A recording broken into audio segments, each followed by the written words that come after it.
right?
Night Stalker's an interesting one. We've seen him a little bit. I mean, obviously banned out because he's a great counter to the Ember Spirit here, I would guess.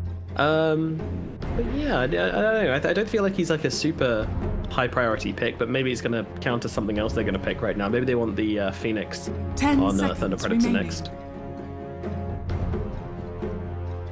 5 seconds. Yeah, it could be good. Good pairing with the Ember Spirit, but still not a whole lot of protection. But at the same time, Sven doesn't really deal with an egg, right? He's not an egg cracker. That's. I can see how the Phoenix could be very nice. On the side of BA though, this Lion, is it a 5 or a 4? I actually think Snaking plays a lot of Lion and it's most likely going to be a 4. But we have seen a position 5 Lion. I've also seen it in other regions as well. So there's a very good possibility it could be the 5 remaining in this game.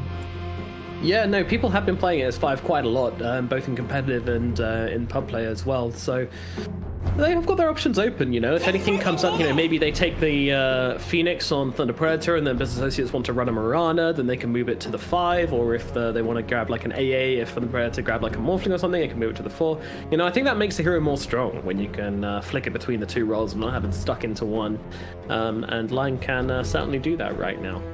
So, I mean, what would you want to have to counter the Sven right now? Mirana pick. Okay, so that might be the 4 actually, and the 5 on the Lion, right? They got a lot of disables. I would want something that can play a bit more aggressively and in the enemy jungle. Let me think about this. Then 10 seconds remaining. There's not a whole lot of heroes that come to mind. The Void is nice because if he ever ults, you can just, you know, chrono him.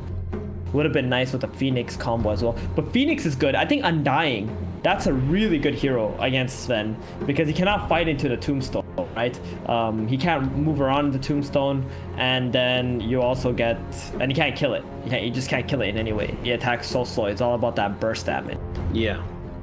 Even with against the Yags, it's mobility, but only mobility to heroes. Troll? Well, I think Troll, that's a pretty good hero against.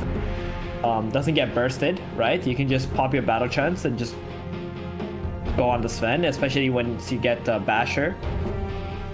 You can just permanently disable him. Fight. They're gonna go with a Rubik pick. 10 seconds remaining. I don't know about that one, man. I mean, unless that's a Rubik mid lane, like there's no. 5 seconds remaining. Both of these supports do not invade jungle on the side of TP or Thunder. Okay, let's go with Thunder, alright? Because, you know, I want to be one unit, Nomad. If you say Thunder, fine. I'll stick to it, right? So on the side of Thunder here, you know, they picked Rubik. They have a Jakiro. Who's gonna invade the jungle? The Sven is just gonna go camp to camp to camp to camp, farm ancients, and nobody's gonna stop him. Yeah, that's true. That's true. That's a problem. It is effective having these heroes which just kind of smash through farming camps. You know, it forces you to do something about it. It forces you to react, which sometimes you don't have the capabilities to do so. They grab the Void Spirit. I like this a lot. Good. I like it too. It's very strong fighting hero, like brawling hero, and that's what they want on the side of BA because they want this Lion Mirana setup, the stuns to be utilized by something like Void 10 Spirit. seconds remaining. And this hero can also protect your jungle, right? The way that BA is going to play is they're going to 5 try to make the map seconds like 50-50. And they're going to like want to protect their jungle. They want to not let Thunder team get in any way. And Void Spirit does a really good job at fighting. Ooh. Dire team ban. Beastmaster. I also like this pick against the Lion as a 5. I think Lion 5 is like terrible against Beastmaster. He's gonna get hawked out. You got all the boards hitting him. Now the Sven in the lane, it's not gonna be too bad for him because he's gonna be able to just cleave down the waves and just move 10 into the woods. seconds But then remaining. later on, if he does get roared up, that is an opportunity for Thunder Predator to 5 seconds be able to kill him Yeah. and have that Radiant lockdown team against the ban. BK. Yeah. Not too bad, and a good tempo also for Thunder. Business really needs some lane shoving abilities, I feel like, though, in the game. And I guess that's gonna come from Brax. Unless Brax is gonna be the one playing Void Spirit, then maybe Envy can play like a Lina this game. Something Yeah. to 10 keep the lane.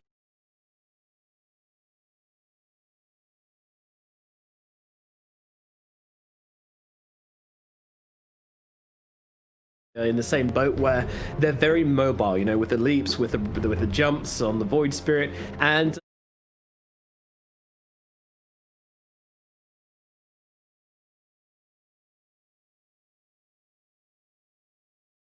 hopefully this is going to be the good lockdown they need to actually secure them kills on the side of Dire team business back. associates, because you know you don't actually need lane push if you had.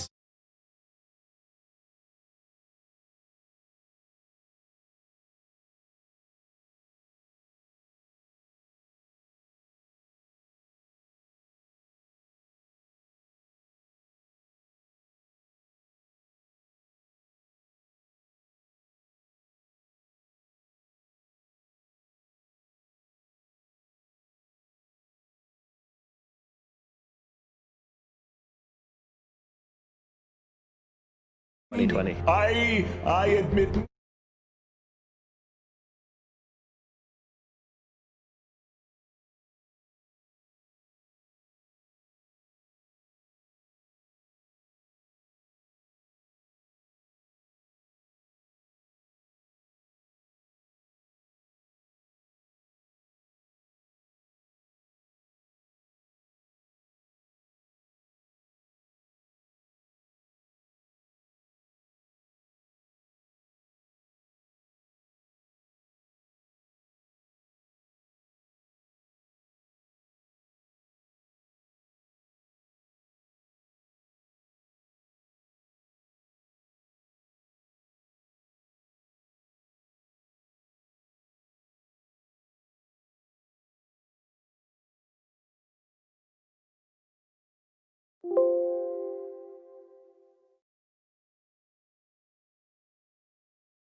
Speed fixed, but they removed that in the last patch. So what it's going to take is one leap from the Mirana, one jump astral step from the Void, and these two guys aren't going to be able to jump to anymore. And that's actually a lot of the Spectre's ability in the team fight's gone. You know, the ability to just get on top of one hero, throw a dagger, then get across to the other, secure a kill, that kind of thing is really what you're looking for in the Spectre team fights. And that's just not really going to be a thing. And now they're going to line things up with the Brax Tide, a favorite of theirs, and that's going to finish off this draft for Business Associates.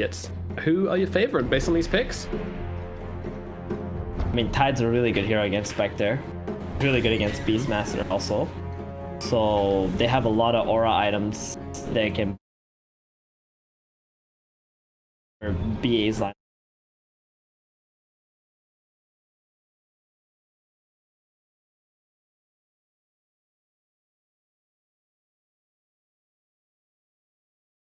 Able to keep up with the Sven in this game. As of right now, Beastmaster Rubik is not going to be a huge threat to the Sven.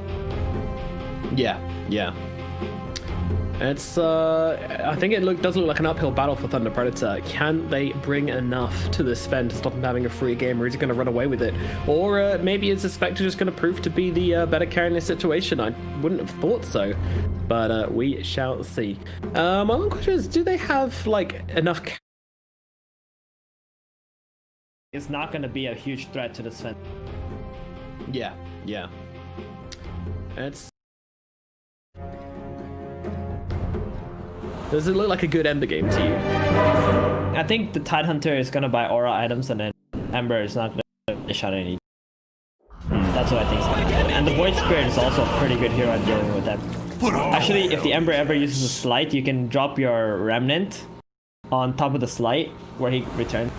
You can stun him up, which is pretty cool as well. Yeah, that's pretty amazing. A bit of remnant on remnant action. Alrighty then, let's get into it. Game number 1 is his best of 3 series here in the upper bracket of the OGA Dota Pit event, and it's going to be Thunder Predator versus the Business Associates in this best of 3. And MNZ going to try and play it on his Spectre. I think this carry matchup is quite interesting actually. MNZ versus Moo. I think MNZ's been super impressive. Every time I've seen him, he's looking like a really strong player. I know he's pretty high on the leaderboards and plays a bunch of pub. You know, he's a pubs man and a half. And Moo, kind of similar, but definitely plays a lot of scrims now as well. So yeah, I think these guys are pretty evenly matched in the way they play carry and like their ability and everything. Bok, are you okay, bro? Big, always a pause, right? With SA teams, dude. Yeah. Time.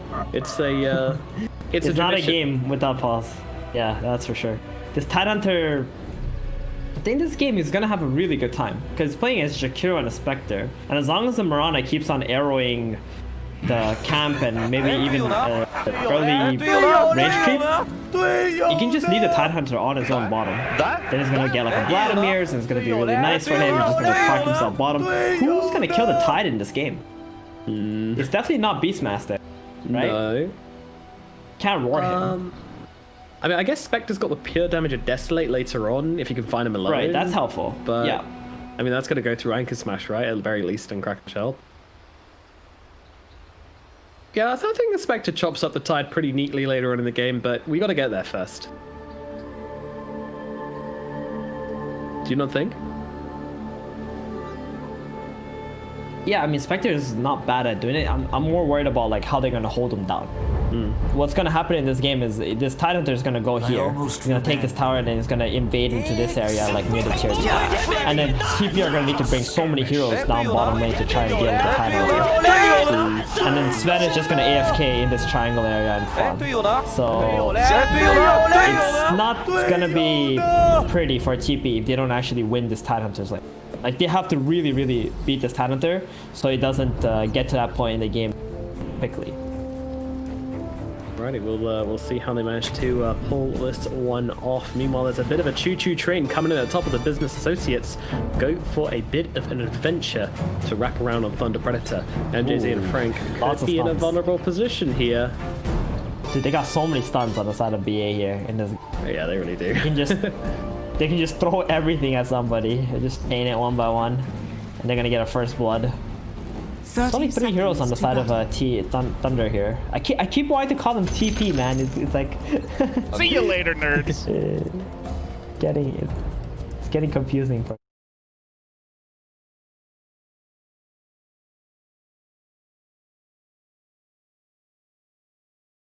Envy, though, if he wants to catch someone, he's got to level up the Aether Remnant, which he doesn't want to do.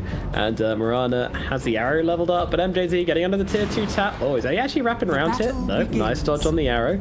Takes a hit from the tower. This is very interesting. I think Jakiro's dead. It's taking a long ass time. Yeah, next arrow. Sven's gonna make his way there too. Matthew's coming over though. He's got a Fade Ball if he wants to reduce the Mirana's damage a little bit, but actually they turn around and they want to try and get Matthew instead here, and now they get the stun into the arrow, and this will eventually be a first blood. Moo wants the boar. First blood. It was ours on. You remember the famous clip, the stun on the boar? Yeah, what's that? Wasn't that Saksh? Yeah, the coach of OG. Good times. Very famous. On Quincy. I always laugh at them.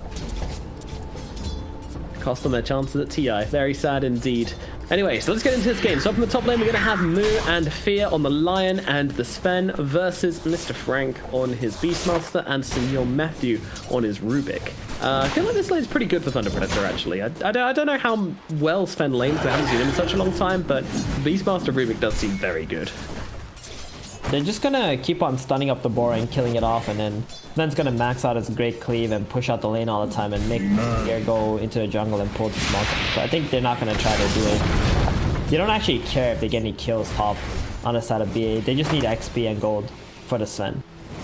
So in general, like great cleave is a great, it's a really good skill to be able to deal with beast. Yeah, true. Get through its minions pretty tidily. Meanwhile, down in the bottom lane, we're going to have the Spectre and the Jakiro versus Braxton's Tide and Morana as well. So there's no real setup for the arrows here, so Snake King very much relying on his archer abilities to land these arrows. But we know how PA and, you know, pretty much all the NA teams play this Morana.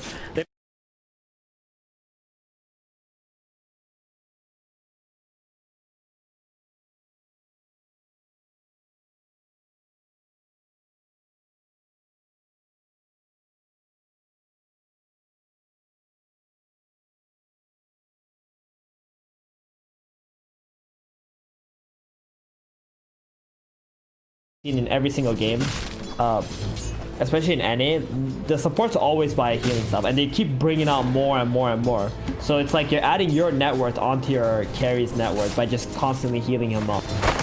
Yeah. Yeah, and that way, like your carry can't actually lose a lane. Looks like he could be in some trouble here, though. He's actually going into the creep wave, but I'm not sure why. He's got a wand, though. Gonna pop it to try and get himself healthy again, and will just about survive this one snaking. Actually taking a decent amount of harass here as MJZ trying to turn it around, but still with a lead charge to go, will get himself to safety. Look at that. Healing self. Back to full. Back to farming. Doesn't even matter. You almost killed him, right? Your support is there to heal you up. Where's that for you?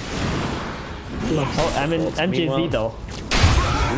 Ooh, yeah, he's taken a step too far forward, and now this Associates will take him out. I mean, that's a bit of a mistake from him there, kind of getting caught out by the arrow and the gush combination. So.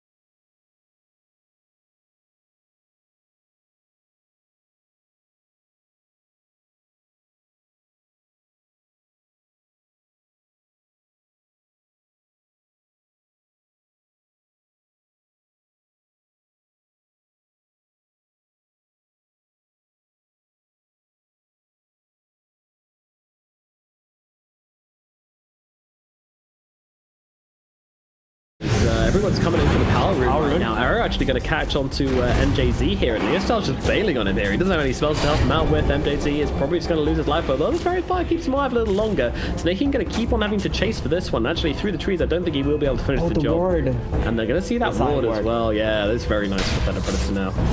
And he gets a rune on Neostyle. This is such a big shift in this lane. Envy was doing quite well, but now that he doesn't have the rune anymore and Neostyle got the arcane, it's so big, like when you have these spirit boys fighting, that you get the rune. The 50-50 is just... Do you remember there was a time where there's power runes and on the other side there will be like a bounty rune that spawned, right? Yeah. So it was like fair for both of the mid laners. Exactly. So we're going back to this point where like power runes are everything, and then if one guy gets it, it doesn't matter if he's like really far ahead or behind in the lane, you know, it's a comeback mechanic for him. The guy who's snowballing gets it, then you have no chance to stay in the lane. And your side laners are super scared too. I remember in the days when power runes used to spawn at minute 0 and everyone used to try and camp them out, you know, trying to grab power runes, but then there was a point where like the competitive team kind of just realized that, wait a minute, it doesn't actually matter, like nothing ever happens from the power rune, so he just stopped, and like in the case of like a week, what people have been doing for years and years of just camping the power runes completely stopped, because they were just like, wait a minute, there is no reason to do this. There was a game where FY got a Invis level 1, I think it was on a TI, and then he ganked middle, got first blood for his mid laner, and that literally snowballed into them just winning the game. it was ridiculous how they did that. And now it's like power rune spawn at 4 minutes. Oh, Mooj is gonna keep top. Too much slow. Yeah. knows that he can get himself away got as long as solved, there is no ice bath, which there is not, obviously. So he's all good. Bottom lane though, Void Spirit coming in for a gank here onto MNZ. MNZ actually dodging out the Dissimulate quite nicely here, and that's going to mean he's got enough health to survive this one. Meanwhile, Matthew being attacked, but in comes the Ember. He's doing the damage right now. Brax doesn't have a Ravage to offer to this one, so they're just going to have to lose Snaking here. They haven't actually lost anybody inside the Thunder Predator. They're trying to turn this round onto Brax right now. Dagger comes down along with the burn from that Flame Guard, and they will be able to kill off that Tide Hunter. That is 2 nice kills for Thunder Predator in the bottom lane.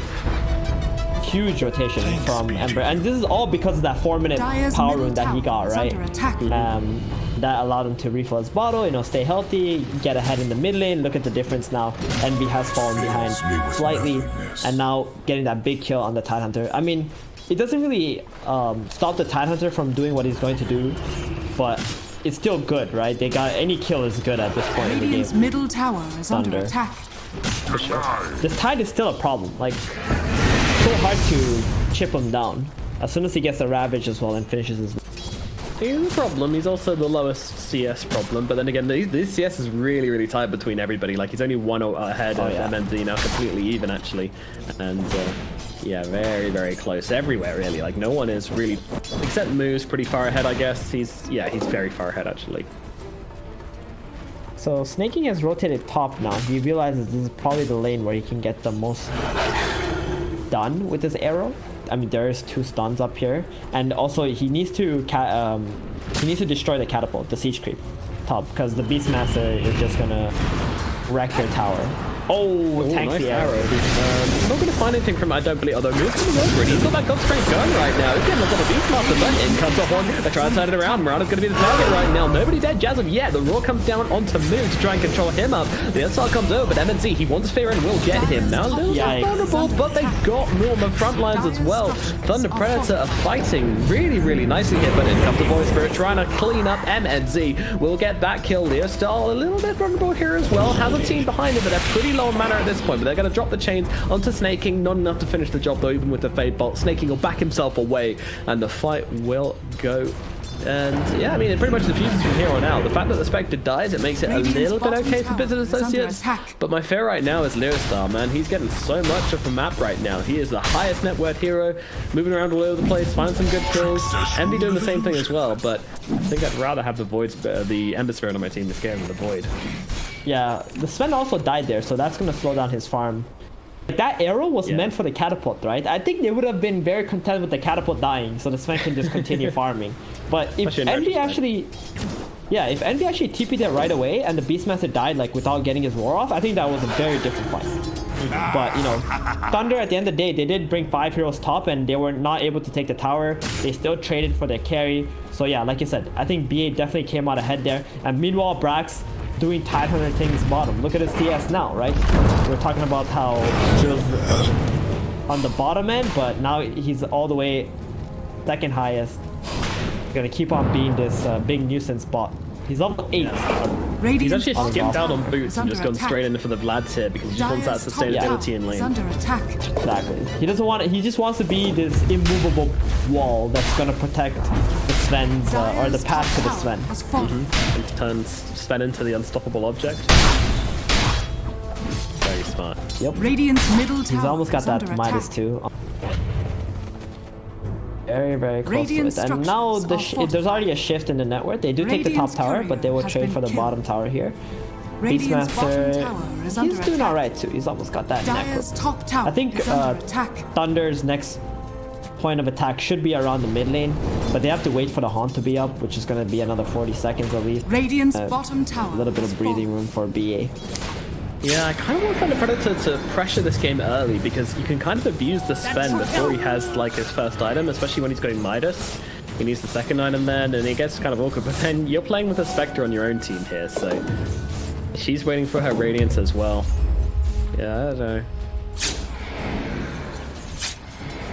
To be honest, I really would like to see a drum Spectre this game. Just like help her fight early on and maybe go in for the Manta and just kind of ignore the Radiance would have been my preferred build for the Spectre this game. Well, if you go the Manta route, right, you're gonna get it killed off right away in the fights because the Sven is just gonna cleave it one time. They're dead. So at least with the Radiance, they get that miss probability and plus it'll help them farm. Yeah, true. Keep up with the Sven, who's going to be farming very, very quickly. You don't want to fall too far behind in this game. And it's not looking like a game where they're going to be looking to go high ground really early or anything, so they don't have to worry about their farm speed. You know, they still need to be conscious of that. The Ember does have drums now. About to have Fear, oh, he's gonna... Fear is holding on to his Hex. Has the Earthstrike in 2 seconds. Fire? Might it be too late? Oh, trying to run it around with the haste, but actually the group's helping Fear out a ton. They are his teammates after all. But, oh my god, he's making it work so hard for him. He's going to TP out here as well, but there's chains on Leo Star, so we will be able to kill him off here. Leo Star is happy with that. That's his drum. So they do have that drums at least available, and they can pair that up with Beastmaster. Get some, and look at Tide. Look what Brax is doing. He's just gonna park himself in the mid lane. We've seen this over and over again with like Centaurs who have Hood and Vanguard just sit in mid lane, protect that tower, so they cannot be gone on. And then this naturally allowing the Sven to be able to farm both of these jungle freely. Because without this mid tower being dead, it's so hard for Thunder to actually smoke these 2 directions. True enough, yeah, it gets very scary. But Sven is feeling free as a bird right now, and now taking the top net worth position. But it's still very, very close amongst everybody here. Amongst the Tide, amongst the Sven, amongst the Spectre. I mean, in fact, everybody. All the cores are within 400 gold of each other. All 6 of the cores are within 400 gold of each other. That's how close this game is right now. Here comes a smoke out from Fear. He's got the finger. He wants to utilize that with a Mirage arrow. Who will he finger Spectre would be the best kill. Really looking for the Spectre here. We got some vision they're gonna put near the Ancient there.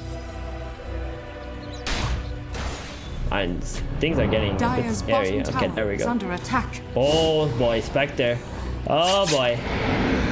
Not the camp you want to walk towards. Although that said, they're actually a little bit misplaced here on the side of Business Associates, and MNZ is actually looking to turn aggressive. They've got teammates nearby. The Hawk's going to come down, try and give them vision, but they'll give up on this one for the time being. Unfortunately, the dagger was on cooldown because MNZ used it to get up to this camp, so there was no chance of MNZ chasing down that Mirana. I mean, it's a Mirana as well with 3 leaps, right? Like, you're not finding snaking this game. That was big for both teams. They smoked, and they found the Spectre, but the Spectre was in a really good tree, so he doesn't die, and then BA just get out. Right? They didn't force that smoke. Here we go, no, to the Sven in the bottom lane. They're using the Haunt as well to come into this one. They really want to try and bring him down here, and they will be successful in doing so. Moo will lose his life. A critical pickup for Thunder Predator here down at bot. Just keeping that Sven down, stopping him from just skyrocketing out of the game. Luckily, his Midas is on cooldown, so yeah, he doesn't have to just sit there being dead, staring at that unused Midas. Small mercy, but a big kill nonetheless. It doesn't work out. Play for Thunder works out. They get the Sven. I mean, every time this hero's dead, this is where he wants to be farming like super fast. I don't know what Moo was actually doing there because he doesn't have vision. But Thunder has a ward that was watching him game. Yeah, nice little pick up by Business Associates in the river there as they pick down MJZ, but meanwhile, Leo's still getting jumped on here. The Stormhammer's coming his way. He is going to jump forward for it. He stood up the Rubik as well. Run, little Matthew. It looks like he's going to be okay, but now the middle tower, the pressure starts to come in. Leo Star's going to be back with the Remnant pretty shortly, though, and I think they need to defend this one. It's very difficult for them to play this game without it. Well, they can't really defend because the Haunt is on cooldown, right? Actually running middle on the side of BA with 5 heroes. Haunt's on cooldown, they know the fighting potential from the Spectre's not there. They're gonna snag that tower. And this is where the game gets really hard for Tidehunters, just AFK, sit around.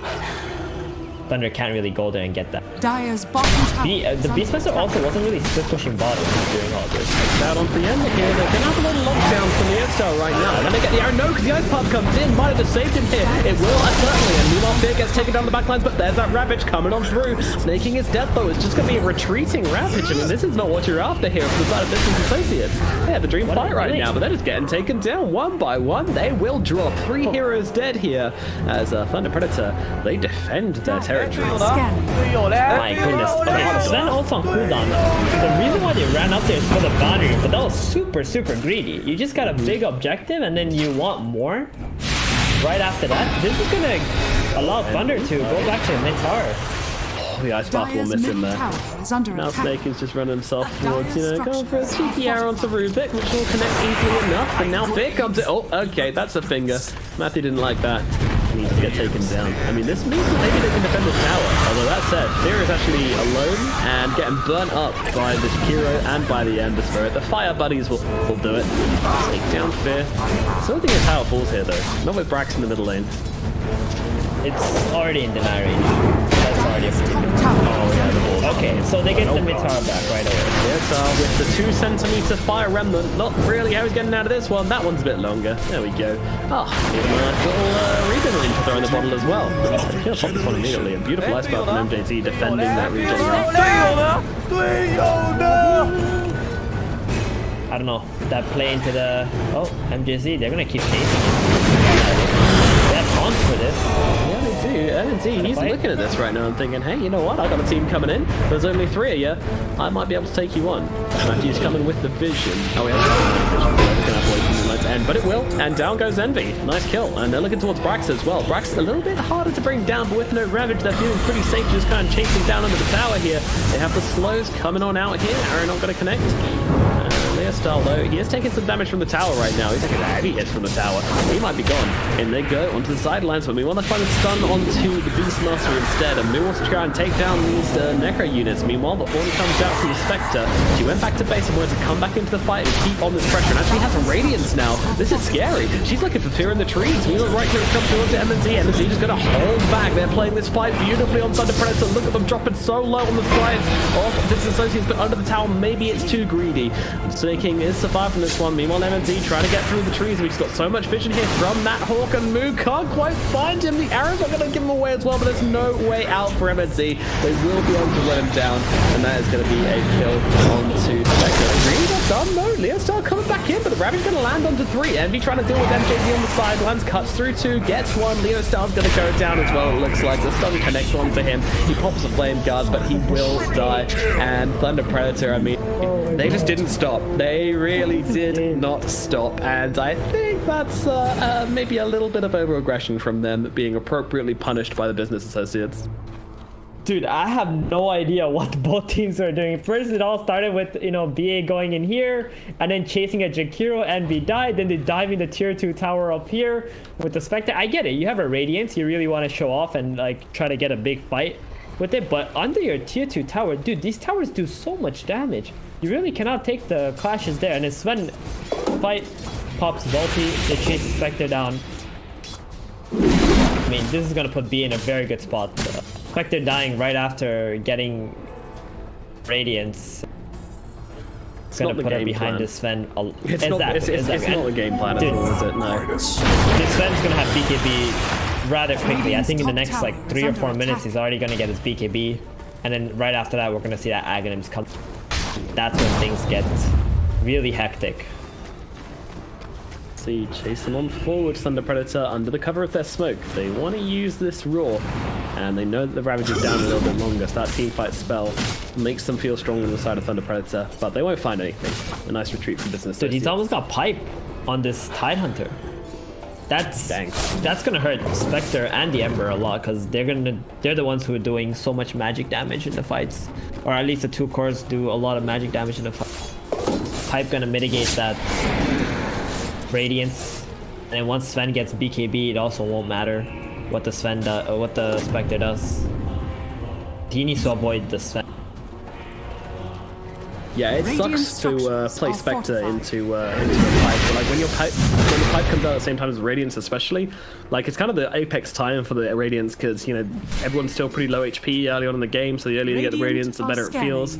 But the pipe just comes out and completely negates that. It's super annoying.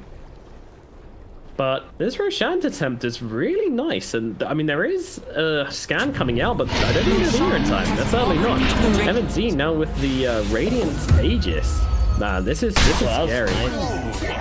Yeah, I mean this is the Beastmaster factor with the Inner Beast, the Necronomicon. That's a really good call actually to get that Aegis. Now all of a sudden the Spectre with Radiance and Aegis is looking quite scary, because you got to kill her twice. The first time she taunts in, you can't really turn around and kill her like what BA's plan would have been.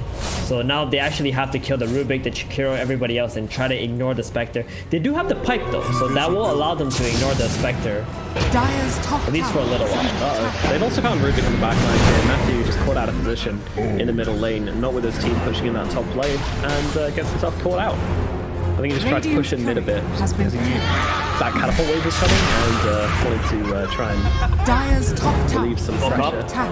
But look at Snake. They want to fight into Look at this. bottom tier 2 tower. Like, they need to get out of here for the pressure. They need to defend their towers. They've taken the tier 2. They're going to try and leave, and it looks like they will be successful. Because they smoked under a ward, eh? You see that word where the Rubik died? So they completely saw that coming. They're still looking for somebody, but BA, not the right call, sir. Now that Rubik is back, Thunder Predator, they might be thinking of taking the initiative themselves here. Let's see. We have a smoke. I do have the Haunt ready. I mean, there's a really nice ward here though from Business Associates as well. Like, they see Frank, they see Radiant's MJZ. bottom tower is under A attack. few key heroes being located on that one. Moose just about to complete. So as soon as he gets his BKB, I think they do want to smoke up and make a play happen. They don't want to slow down this game any more than it already has. Yeah, and you can't wait Because of 3 the more minutes for the Aegis. Aegis to run out. Like, it's just unrealistic, isn't it? Because if you buy BKB, then it's at least one team fight. Yeah. Oh, Envy. Are you gonna get roared? No, he's out. He's going for that Aghanims. I do hope Radiant's that bottom tower is prioritizes under Aghanims attack. and try to farm up a bit. He's a little bit behind in terms of network, but then again, he is playing with the Sven and the Tide Hunter. This Tide is kind of like the position 2 in this game, right? He's always like sitting up in lanes and just trying to push them out and get farm. I mean, so Envy is- has been trying to get in team fight. Yeah, so is Frank on the other side as well. Like, the Beastmaster is also the position 2 in the Thunder Predator side. Yeah. Both the Spirits have just kind of become the position 3 heroes as they kind of battle into each other and not get a whole lot from lane and then not get a whole lot from the game as they're playing super actively. So both of them trying to get the next item. I do question the Ember Spirit running for the Desolator. He has yeah, got I hate both that the Mithril build. Hammers and going Deso next. It doesn't seem super bad in this game. Like, in games, there was a Jarrett game, for example, the other day where I loved the Desolator first on the Ember Spirit, or like Drums Deso on the Ember. Because, of course, you know, you get rid of everyone's armor and then the flat cannon comes through and it's crazy good. But this game, I don't really see it. I mean, the Haunt still has a similar effect, but I just see him like go for a Yules or a Spirit Vessel or just something to play with him a little bit. He's more. buying the Deso because of the Beastmaster. He wants to utilize more of his right-click ability Vanish. and utilize that inner beast, but it's such a weak item on him. Like, oh boy, Spectre, that's an Aegis, he's okay. He just Dire's wants middle to tower is under put his attack. body in danger, so maybe BA will come out and try to touch him, so... Touch me, guys. Dire's Touch bottom me. tower is under Oh, we don't attack. want to, Spectre. We don't want to. Radiant's top tower Meanwhile, is under bottom attack. tower starting to feel the pressure of Dire's Frank structures and are MJZ. fortified. Got F and Y on the Spectre, huh? This is No some- Manta. Dire's bottom tower is under attack. Spectre build? Radiant's that's- courier has Oh, been I mean, killed. like you said about the cleave, you know, Dire's Manta, bottom garbage tower out in this has game. been I'll buy it, but that is going to mean the silence from the Void Spirit is going to be Dire's super bottom annoying. tower is under attack. No way to Dire's break it for structures are MNZ right now. fortified. Radiant's One top thing tower that Business has Associates are fallen. really good at doing is getting the pressure onto the Dire's opposing bottom lanes, tower like is under before the attack. enemy are even pushing their own lane. Like, they know where the enemy wants to Radiant's go, top tower and they are is always under going to make sure attack. they've got creep waves pushing them in the opposite lane as it happens. Dire's So, bottom I mean, this is tower just very has annoying to play fallen. into as well. Because every time you take something, you know, you're not going to lose your towers, but you're going to take like 50%, 25% HP on the towers. You know, tier 2 has been damaged a lot from this. It's just a small little efficiency plays which Business Associates make when they know they can't take a fight, which does Yeah, feel for like sure. is the case right now. Every Envy team has always been so good at split push. And understanding when they can fight, when they can't fight, and just avoiding. Envy has Aghanims? Oh, he's just like 100 gold. Oh, this bounty rune. This is going to be Leo style in some trouble actually. Skate comes over here. He's got the finger and goodbye Leo style. Meanwhile, Hex actually coming out from Horn from Spectre comes out, and they actually have the Ice Path to cancel Fear's TP. Meanwhile, MV just throws down the Yules. Is there a dagger from MNZ? There is, but he guesses wrong. MV goes to the trees, and I imagine he'll be safe here because there's no Beastmaster He's to good. view him. So he gets himself about kind of good trade for a business associates here, to be honest. Really good trade. Really good trade. They got the haunt out too, right? And they get the position to Yeah, Ember. true. Take Yeah. us. So now they can actually get out on the map. They got the Ravage, they got the Sven with the BKB. They even got a Shadow Blade on the Sven. He did not go for the Aghanim's this game. He wants to go for the Silver Edge, so they have a way to kill the Spectre easily, remove his passives, and all of a sudden Lion's gonna revive. There still won't be a haunt on Thunder. They also don't have the Aegis. Might be able to get a tier 2 tower and take an outpost. Yeah, they've weathered the storm of the Thunder Predator. They've weathered the thundercloud, and now Radiant's the blue bottom skies on the tower other is side are under in sight attack. for business associates. They can start to be the team making the plays, being the aggressors Radiant now for a while. structures are And also, I love that Sven's going for Silver Edge as well. You know, late game, the Spectre with the 5%, 22% dispersion is going to be a pain, and it's a great way to deal with it. Radiant's bottom tower is under This bomb tier attack. 2 is just going to straight up fall. Radiant's bottom They don't want to tower fight without has Horn fallen. Thunder Predator. They really do not want to fight without Horn. Outpost taken. Then from here they can make a really good smoke. They can run into Thunder if they want to. They know. Oh, there we go. But it was under a ward. So it's a good idea, but a bad smoke because Thunder had vision of this. And I should have loaded. Hold on, Thunder. No, I'm trying this right now, guys. I don't really know. There's no way they saw this smoke. They must have not been looking at that ward, because there's no way they should have fallen for this one. They've lost one. They've been 5 back from the group to go to Jakiro. I mean, the beast parts are going down as well. I'm not sure what they're thinking about this. They do have the haunt up, but I mean, no. Just no. Listen, they 100% saw the smoke. They put the ward on that hill because they wanted to fight. The problem was they fought from the low ground. So Yeah. they had no way to actually jump into BA. And that was the real problem. If Thunder wanted to take that fight, they should have ran up onto that hill where the bounty rune area is, near the Ancient, and sit there with their vision. So they could find the Lion, they could find the Mirana first, kill them off.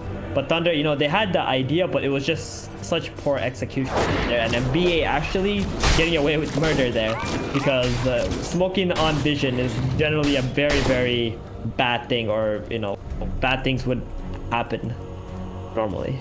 Yeah, I mean, I just feel like if they wanted to take that fight, then surely you just wait on the high ground back over here. But yeah, fighting from the low, I don't know, just super questionable, I think. And the buybacks as well, just making it so nice for business associates. I mean, from that one move, which, you know, and that wasn't even their decision. They thought it was their decision, but it was actually Thunder Predator's decision to try and take that fight. And yeah, it hurts. Move, nice walk coming out onto him here. MSV is just going to absolutely destroy move here. Another gun towards Brax. Brax is going to be the +1. See, this is good. This is a nice fight from them. And look at Leo Star on the front lines, immediately looking for more here. He is hungry monkey. Envy and Snaking take down this creep wave on the run. Leostar trying to chase as best he can. I'm not sure he's going to find anything, and if he does, I'm not sure he's going to be able to keep him still long enough for his team to get in here, but still. Nice movements from Thunder Predator, you know, just striking back pretty damn hard. That was a really nice look out to their vision again, right? That ward where they saw the smoke from, they actually find the Sven, get a good pick off on him, and now they get some momentum going. The only unfortunate thing is when BA is alive, they're going to have the Ravage, and I think BA is going to run back at Thunder. So this game is going to be a back and forth of both teams running at each other, trying to utilize their big teamfight ultimates right away. The Spectre is going to have 60 seconds still on cooldown for his haunt. He's actually going for a heart, so he's not going to have a whole lot of damage, but he will be extremely tanky this game. BA needs to revive and start getting out on the map to get some kind of outpost going. Maybe even take this top back so they have 2 outposts for the 30-minute mark. Are they grouping for the smoke? Looks like it. They have 2 smokes actually on the Lion still. Yeah, they still have this bottom outpost though. Yeah, they're pretty. They're gonna smoke to the top hyped outpost to get the top one. Yeah. They gotta control the Roshan area here too. Of course, yeah. If they Yeah, go bottom, Are scanning. it's really, really bad for. yeah Dyer actually scanned the Roche pit just to make sure it's not happening already, but Roche is still not up for 50 seconds. Oh, so. it's so big. BA gets 2 outposts for the 30-minute mark. This is gonna be a lot of XP going their way. Man, I'm getting excited. This is looking like it's going to be a big fight around this Roche pit. The next BA is 5 on the minutes low of the game ground, is going to be though. decided. Boo trying to go up the high ground with the Spider's legs here. Sees MNZ. I mean, they've got it with the ice path. This is going to be pretty awkward here, but Moo has that BKB to pop. Meanwhile, MNZ going in really deep up to the backline tip, but he has that Reaver just off on himself. But as he's going to turn around, try and blow him up. Figure comes out, and MNZ is dead. No buyback available from him either. So that's going to be a victory for Business Associates. They can no longer fight on the side of Thunder Predators. Unfortunately, MJZ going to get left behind. Aaron nearly clears onto Matthew, but he does get dodged out, but MJZ will also lose his life. Wow, I mean, this Spectre just overestimating herself massively there, TPing into the middle of everybody. I mean, sure, you have a Reaver, but there's too much damage coming down from the Business Associates to be able to just TP into everyone. The Finger helping out massively as well. I mean, goodness gracious. There was also a have Silver the Edge on top of the Spectre. Yeah. Yeah, exactly. So that fight, I think it would have been really bad for BA had the Beastmaster actually roared the Sven when he walked up the hill. But then again, there's a Tidehunter with a Ravage ready to use if they commit to the Sven too. So BA really understanding their strength at this point in the game and just, you know, manning up and running up that hill. They don't even mind as long as they have all their heroes together. The one time when the Sven died here, it was just 2 of them. They didn't have their team backing them up, so this time around, they're going to get the Aegis, and they still have Ravage up. That means BA can still play very aggressively, take all the tier 2s now, and if anybody on the side of Thunder die, I think they will just commit to the high ground. This is already, like, this is already time for them to go to high ground, right? Second Aegis, they got the cheese, they got the Aegis. Then he's about to be 6-slotted. Oh man, what a catastrophe for Thunder Predator. They were playing this game pretty well, but I feel like kind of past the 25-minute mark, Business Associates just been making all the right decisions. Like, I genuinely think Thunder Predator played better for the first kind of 15 minutes of this game, but unfortunately they really have just let it slip. Hard, man, to play late game Dota as a Spectre into a Tidehunter. Then the Sven also has a Silver Edge. Then they also got the control from the Void Spirit with Ag Silence. Like, everything on BA just provides so much disables and control against Spectre. This Ember himself having a very hard time getting into team fights because of the disables too. Yeah, it's not the easiest game at all. There's so much lockdown on the side of Business Associates, which is proven to be a big problem. What do you think about New Heart since it got changed? Do you think it's still a good item? Oh, it's terrible. It just feels so bad compared to... I mean, you don't think that the active, you know, being 1% health regen, max health regen inside of fights is good enough? Shadows. I mean, it's not a whole lot, right? 1% health regen. Radiant's middle That's the tower biggest is problem. under Yeah, attack. maybe a little bit of love would have gone away, but I mean, I think it just pales in comparison to Satanic, like status resistance. Exactly. Exactly. Oh. I mean, there's a good reason why nobody buys Heart, because it's just not good. Well, but apparently MNZ does. I mean, maybe in this game it feels like he needs to be able to tank up against the Sven and damage up what he deals, but then again, like, what other item could he go? Abyssal Blade could have been interesting. Scotty could have been interesting too, right? Yeah. Game if he wanted something that gives him a little bit more HP. Yeah, I guess, you know, comparing them to Satanic doesn't actually give you that much survivability, you know. It gives you the status resistance, but only 25 strength. Meanwhile, Heart of Trash gives you 40 strength and plus 400 health, so... Yeah, the health difference is quite severe. But so, let's sign Yasha. I don't know, I really would have felt like the Satanic would have been better, but MNZ disagrees. We'll see how that goes for him. I mean, a 4k HP, Heart of Tarrasque is giving you, what, 40 HP regen? A lot. Yeah, I mean, when the Sven's DPSing at about, like, 600-ish, it certainly isn't.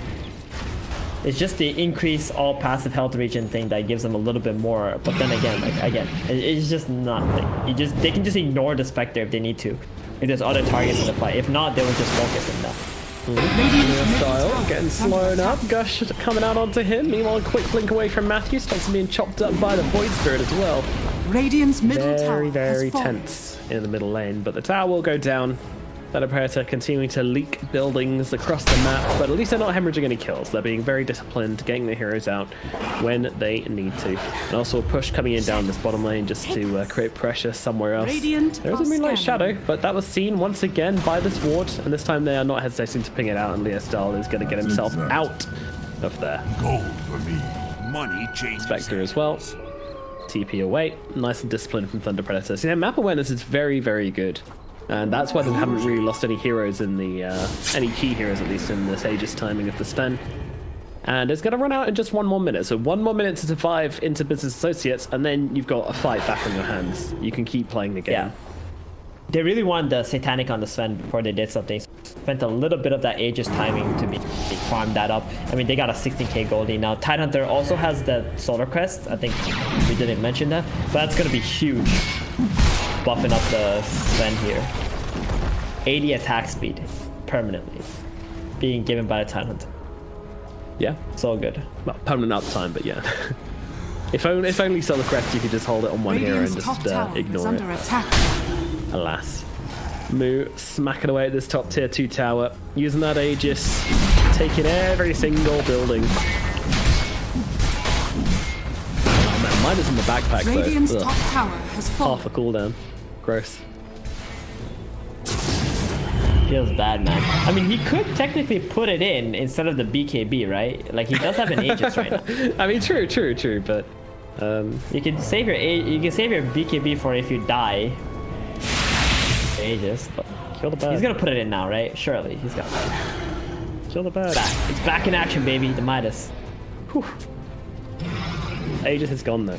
And maybe Thunder Predator want to do something. I mean, they did smoke up immediately as the Aegis ran out, but I think they were just looking to maybe get some vision down or something, or get M&Z to the jungle. I'm not too sure. But nevertheless, that will now run out. And yeah, so, I mean, I think it's Thunder Predator's turn to try and do something. I don't know what that thing is, but I'd like to see it. Radiant's top tower is Well, under here comes attack. the Moonlight. They're gonna run down to bottom. They know that Thunder is trying to escape containment by running like this. Yeah, there's okay, the early warning system has been triggered. The Rubik is going to die, and this is going to mean that MNZ and Frank are going to get themselves out safely. They're just gonna keep cutting it back and forth like this. So now they kill someone bottom. They know Thunder Predator is gonna try to run top to avoid containment. So BA is just gonna run across like this. And Eternal Envy actually gets spotted out by the dagger. So this is probably gonna be a fail catch, but that's okay because their objective right now is to contain Thunder in this area and wait for the next Roshan.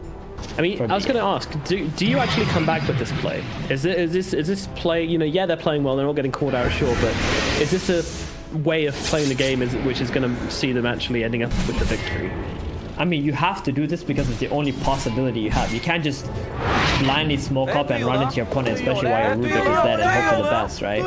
The best thing for them to do is keep splitting. Maybe they see one hero here, and then all of a sudden, you know, somebody shows on one of Thunder's wards bottom, and they can jump that hero, you know, open up the game like that, where they can just get some opportunity. If you're not split pushing, it's very hard to come back into the game, because you need to try to make BA, you know, split up on the map. So you gotta break their ball that they have created and their containment of you in the area. Interesting. Snake King has the Aghanim Scepter, so now has Starstorm charges. Pretty neat, I guess. Yeah, he wanted to become a core and push out lanes. I mean, he has Guardian Greaves, which is a really nice item, and then after that he's like, okay, I'm free to buy whatever I want to.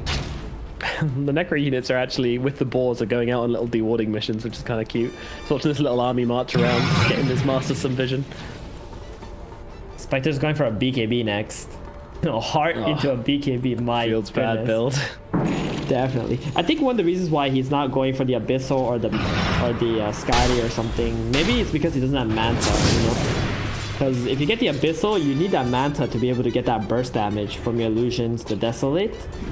Yeah, So, kinda, but I he's also just feel playing like a attack. lot of the times when you go Abyssal on Spectre, you just want that kind of deep dive to kind of lock down one of those heroes. Not necessarily get kills, but allow your team to win the team fights by locking down a key hero.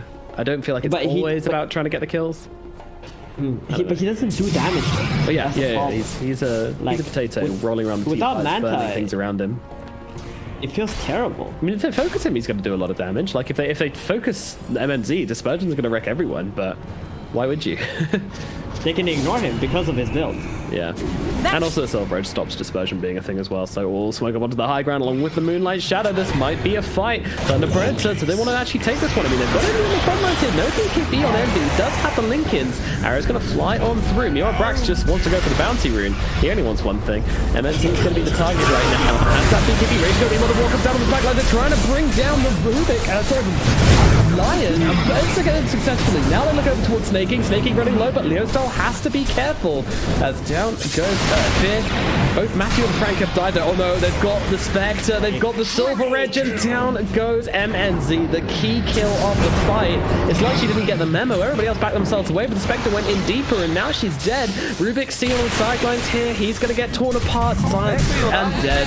And meanwhile, they even get MJZ as well. I mean, this is just an absolute slaughter. This wasn't a fight. This was just the wolves running into the chicken's nest, and the chickens flat-slaring all over the place. Radiant's top barracks. Dude, that Rubik died to 2 hits from a cleave. Man. Like, he actually just died to his first death Radiant's top before he bought out. It was actually just insane. This Sven Radiant's is top barracks are under so attack. freaking strong, and the Spectre just stands no chance against that Silver Edge. You saw when he got Silver Edge, that Spectre died in a matter of seconds. Yeah. It wasn't even close. It doesn't matter how tanky she is. Does the break from Silver Edge piss about Radiant's immunity? middle barracks is falling. What do you mean spelling it? BKB. I think so. Leostyl's dead. Oh no, Beastmaster in trouble as well. They're gonna buy it back. They're gonna try and give it the last hurrah, but with the Ravage coming on down here, they'll take down Frank, they'll take down MJZ, and now it is just Leostyle charging of 5 heroes by himself. The charge of the Light Brigade, but it will accomplish nothing. Alright, they've got buyback on the Beastmaster. Maybe they can try once more, but no, they'll call it. GG is called. Game number 1, it goes to Business Associates. They waste no time in game number 1. Get into work, 41 minutes in, and they will take this first game in the series. I mean, it looked good, Business Associates. You know, as I said, I do think that Thunder Predator honestly played very well for the first 15 minutes of the game, but Business Associates, when they turned it on,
Shadow, Leshrac, something like that could be interesting.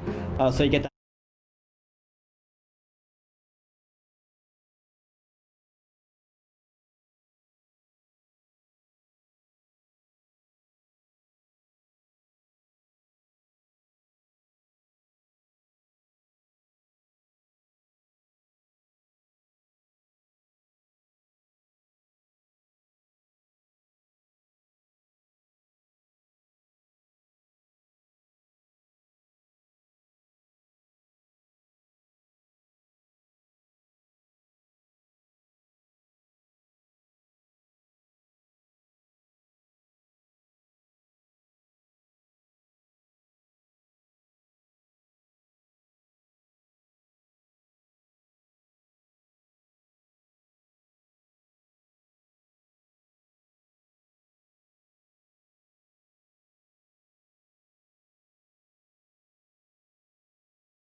die apart unless you know bench swaps, right?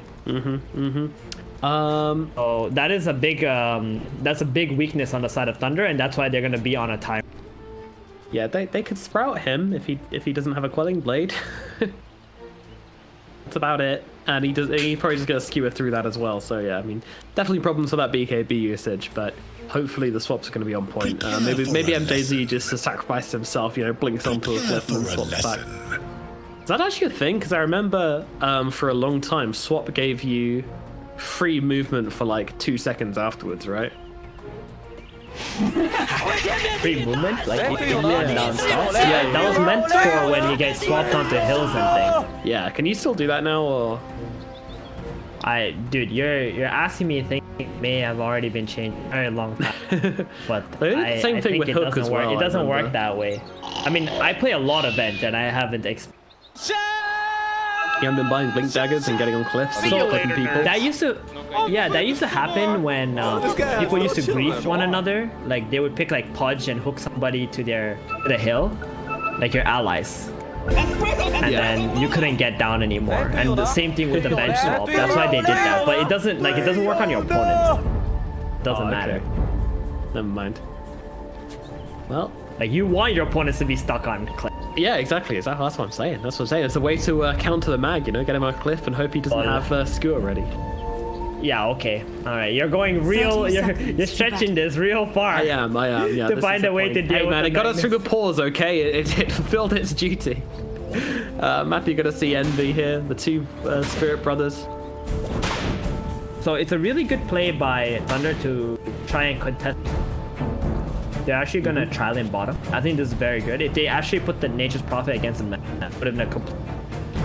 This mag wouldn't even be phased by the NP. battle He could kill the begins. Trents super easily, and I think Necrophos against Jaro is also a pretty decent lane for BA. So now all of a sudden he's gonna be getting tri-laned, and if BA tri-lane back, then the mag will be a.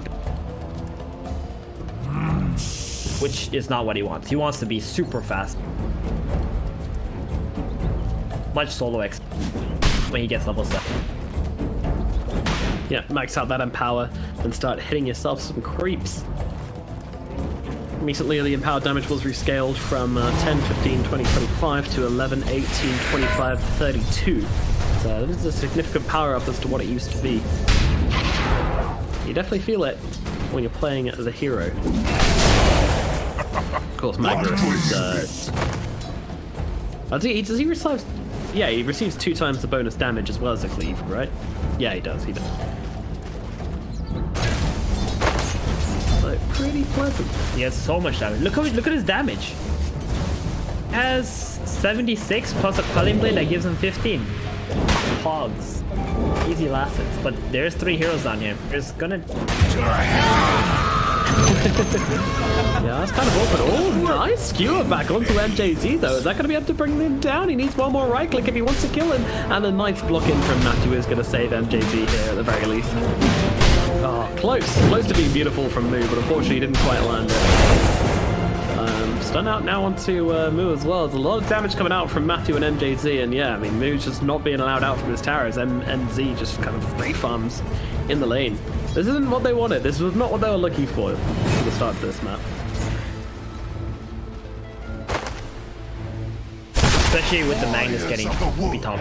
Yeah, I feel like you should have done this much earlier. Get the musical chairs Dyer's going turret because has the been mag killed. needs all the levels, all the farm we get. Gonna play him at the position. Oh, Frank! Man, he's not going to get a chance to play Dota right now. Every time he tries to go for this pull or anything like that, he's going to get run down. Meanwhile, Frank will fall to move. So he moves up to the top lane and finds that kill. Meanwhile, middle into Envy, also dropping low to Leo style, as there's aggression coming out across the map here. Thunder Predator with a really, just a phenomenally good start to this laning phase. Gonna be extremely stressful. Envy especially. He's down to 4 last hits versus the 13 is getting absolutely You know what it is about these SA guys? When they're pushed against the wall, that's when they really show up. Yeah. That's what I love about them. Like, they see this Magnus, they're like, yo, we ain't losing to this Magnus, boy. And then they just turn it up. That's what's happening in this game right here. They don't want to go to a loser bracket either. I love this. If they get away with this laning stage, you know how they're doing it right now, this mid game is gonna look real painful for. For sure, yeah. I mean, that's the thing about Gyrocopter as well, is that if he does have a free time, and if he is the strongest hero in the game, you cannot fight this guy. He does so much damage, and now, well, we're going on with Snaking here. MJC going in, as the Rocket Barrage comes in as well, and Snaking is going to lose his life to MNZ. No one can turn up to this bottom lane right now. Nobody. And dude, Braxis delegated himself into the. He's just sitting top, babysitting the Meg. Fighting with the last hits. Yeah. This is where place now, Brax. You have like Necro on your team, who's kind of a liability core in this situation, so he can't even go bottom and just chill there, because if he dies once or he TP's down there and dies, can't get back into a lane. And it's really easy to kill a Necro too at this stage in the game. Brax, he's going to try and survive down here, but if they jump him, he is going to be in trouble. Meanwhile, Matthew rotates in towards the mid lane. Doesn't result in a kill into Envy, but getting him low once again here. He's got that salve, and Matthew is just going to threaten with the Sleight of Fist, which means that Envy actually can't salve until this Ember Spirit is gone. Oh boy! Oh god, that was close. Dude, Envy is getting slapped. Yeah. There's just too much damage. His Resonance Pulse doesn't even help out much at all either, because Lear Style so much of his damage is just magical. Rank top, solo kill? Ooh, trying to find him. Moo will bring him down. Moo does not want to lose this game. He wants to get hold of this blading phase. Matthew's come up here as well to try and help out. Meanwhile, Fear, he's not interested. Oh, the Treant's blocking Moo in a little bit here, but they do actually get a bit confused. Oh my goodness, they got him. He's been a bit busy with the micro actually. He could have blocked him in a couple of times, but keeps moving them around and giving Moo a way out. And Matthew, well, he's going to be able to finish the job. But Frank's going to come in, at least comes for the TP and drops down Treants. Right clicks are there along with the Sprout. Can they finish the job though? No, they've got the chains. Just about gets it off, but Fear comes in with the two-man stun, but the right click is there from the Nature's Prophet, and they will kill Moo eventually. That was actually so terrible for Moo. Even though he got that kill on Frank, he did not hit a single creep during that duration after the kill. So he would have farmed way more had he just focused on creeps and actually chasing that Nature's Prophet down. So very, very bad start for Moo here. But he's still looking to get that level up, maybe get to at least level 5 before he moves into...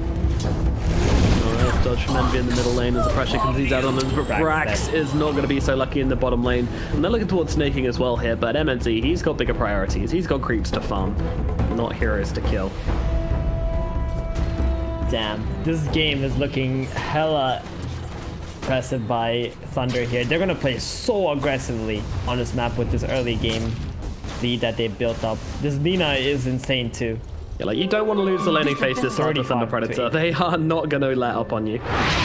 I'm scared for them right now. See what they can do though. Arms are stun onto Moo. Magnus Laguna Blade comes out as well. The right clicks will bring him down. Moo is dead. Oh dear. Oh dearie me. That's such a big kill, man. The position 1. Second death already, and he also TP'd out. Gonna be on cooldown when he revives. Middle tower is under attack. They lost all 3 lanes on the side of BA. Yeah, it's really going to be a really rough journey back to into this game if this Associates can even do that. Well, mid. No, I'm really beginning to like these aggro challenges. They feel like even the game where Beast Coast lost, the aggro challenge went very well. It did look good, yeah. It did Radiant's look good. bottom tower is under attack. Poor Snaking. He's just trying to get XP down here in the bottom lane. You know, he just wants some creeps. That's it. Not even creeps. He'll take the XP if he can get it. Frank's actually coming to the trees though. They do have the Sprout to see him, but unfortunately the Venge's not near enough to land the stun. Snaking's going to continue being okay, but Frank, he's really here to push the tower. That's all he really wants. TP in here. Who is that coming over? It's Envy. He's looking to fight this right now. MJZ going to be the target. Might be able to bring him down, but the stun comes down. Now the cooldown landing onto Envy as well, and be able to finish off MJZ. But the cooldown's going to finish off Snaking. Now Envy looking to be the target, but Brax comes in from the side with the Reaper's Scythe to kill off MNZ. It's a desperate play from Vincent's associates, but it looks like it's kind of worked out here. Brax is still taking a ton of damage, and Frank might be able to run him down, but Frank does actually have the Ghost Shroud and the Death Pulse and the Fairy Fire. Actually, he's got full health here. He's just playing. Yeah. He's debating Frank. Frank also got 15-6 though. They're both debating each other. Let him up. Okay, what's Mag up to? He's moved himself to the mid area. He's got a power treads flying out. There's no stacks. There's one stack on the big camp here. It's just so annoying for BA because of the aggro try. Just ruined all their ideas of how they were going to lane this game. Regeneration. They're going to try to stabilize here. It's just so hard to stabilize after losing. Yeah. It is. It's a big tough order to follow. For I mean, it's a test for business associates though, right? Like if they can come back from this one, they are gonna look mighty scary in those grand finals. Another stack coming off the moon here. That's gonna help. It's gonna get that level 7, level 4 in power quite. Envy feels so bad, man. 24 lasted. He's got it. Level 4 reached. Level 7 reached, sorry. And max in power. Alright, so now there is actually a threat on the board, you know? Magnus basically has a Battle Fury, you know? This is an AM with a Battle Fury, minus the blink, kind of. Maybe I'm clutching at straws here, but still, I mean, there's something which the Predator need to do now to try and play into this. Unfortunately, I'm not holding up with their aggression currently, and Snaking's going to get dropped here. Thrown away Brax in the process. Meanwhile, up in the top lane, they bring down Fear as well, put pressure onto the tier 1. Yeah, this is SA Dota. There is no chill time. There is no relax time. There is no farm time. As in goes Envy onto Leo Style, going to cut through him twice here, and now an RP comes out from Magnus. Dropped down the side, and down goes two heroes. Leo Style and MGZ are in the grave, and now great running out from Envy on top of MNC here, but MNC is going to be able to make it back. He is tanky enough to survive this one, and they are out of spells. But a huge turnaround for business associates in the middle lane as they're managing to bring down that Lina. Dire's middle That was really, really big. The attack, the point of attack from Thunder was really bad. They need to actually go like this if they want to be able to get the mid tower. Going over here by the top rune just gave such a nice opportunity for BA to just come in with their Necro and the Magnus, drop both the ultimates. It's going to give a little bit of breathing room, but at the same time, as soon as Thunder's alive, they're going to run straight back to the mid tower, right? There's no other way for BA to defend this tower anymore, since the RP and the Scythe is on cooldown.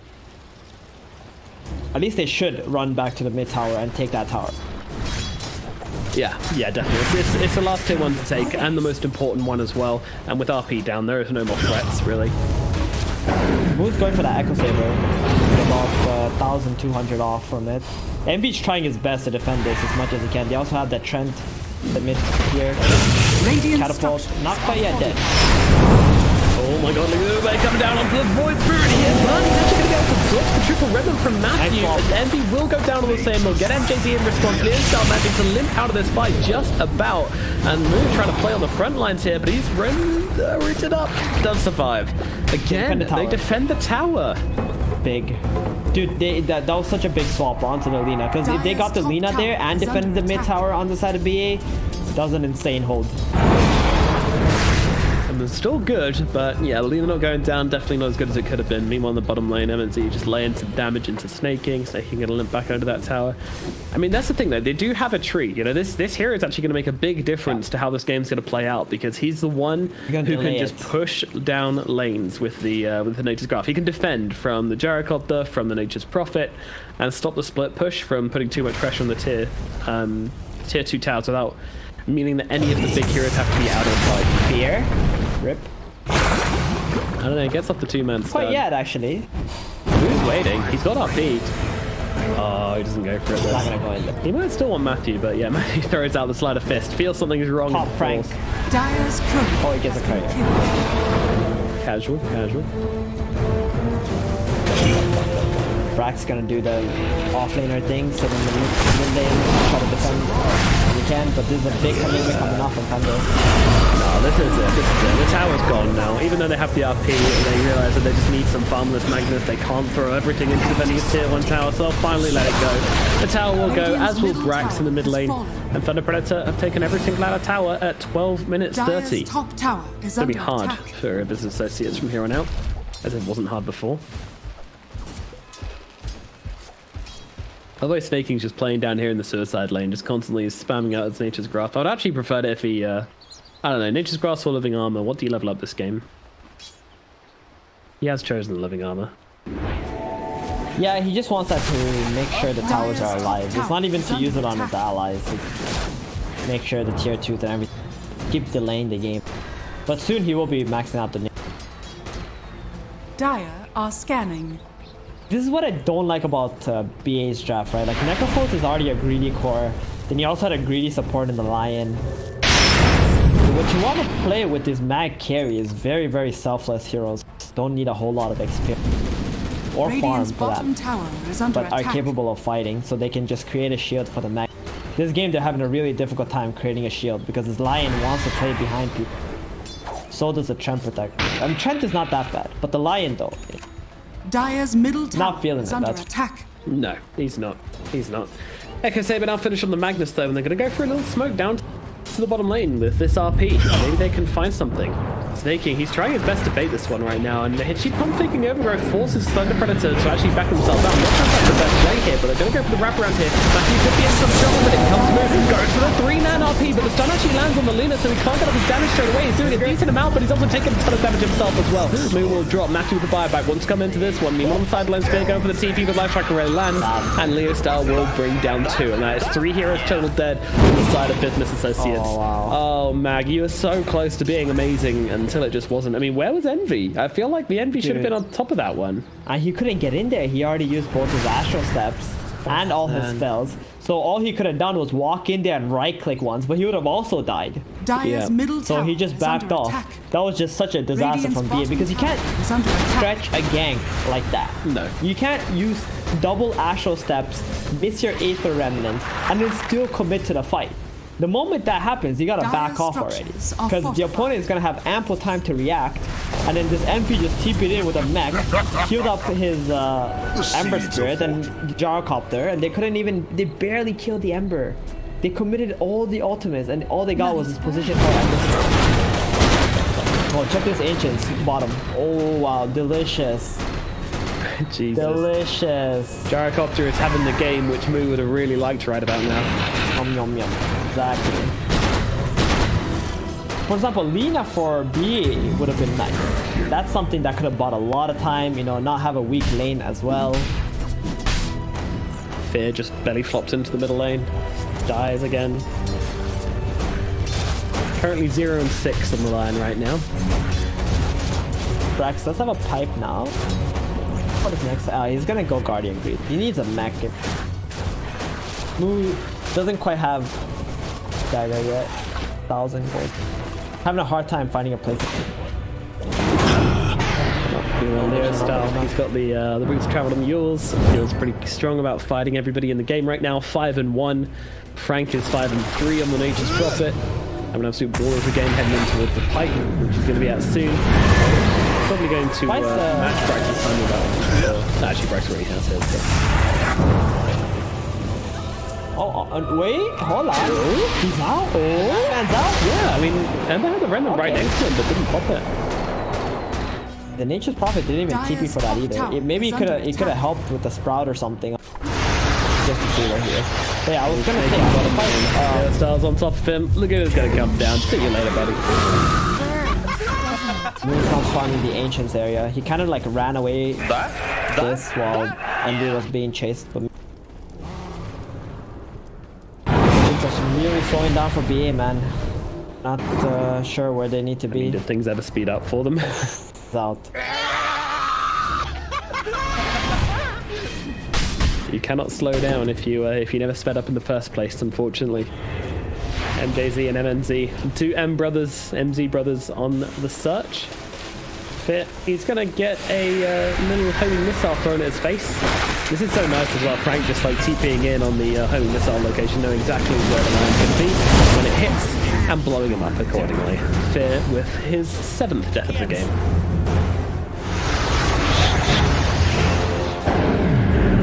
Meanwhile, down at bottom, Envy once again trying to play here. Unfortunately, he is being chased pretty hard, and Leostal actually catches him with the light strike array, but Leostal is out of mana. Void Spirit might be able to get himself out here. Let's see, he's got to dissimulate, he can get across the cliff if he wants to. Ooh, okay, maybe trying to stretch that one a little bit too far, but nice Duke! Hello, sir! He's gonna get out again, Okay. Okay, space created. Drax, on the other hand, not gonna be so lucky. He's good, dude, he's good, he's fine. He's fine. He's fine. Oh, he died. Shock. Uh-oh. Double damage. Roshan's waiting. If you ever want an invitation into Roshan, this is certainly it. Alright. Moo, you know, you've been training your whole life for this moment. You got the blink tag, you got the RP. Go on, son. Make it happen. Got the dream Roche Steel. The Rampage Roche Steel. It's the way to turn this game around. Unfortunately, he doesn't do that because he's not an idiot, probably. Why you're stuck at... Yeah, you know I'm already getting that pit. I'm throwing my life in for that one. Yeah. You miss 100% of the Roche you don't try to take. And you miss 99.9% of the Roches you do try to take, so... Then be some maths. MNZ starting to knock down this top wave. He's got himself an AMD Scepter, a Yasha. I believe that's a Sanj coming out to him with the courier it is. Oh, it certainly is. Frank as well, buffing him up. He's got that pipe, he's got the mech. He's helping out his team and helping out his gyro. Such an unstoppable force right now. Feel Evie's ramming his face up this bottom wave right now, trying to at least take a tier 1 in response. It'd be something, wouldn't it? Team trying to farm up. I mean, they're not as far behind as they could be, but... What do you mean? It's 10,000 gold, 19 minutes in. They're very far behind. They're very far behind, but I mean, they could be 11k gold behind at 19 minutes. That's true. It could always be worse. Have $100. I could have $101. That is... Exactly, man, exactly.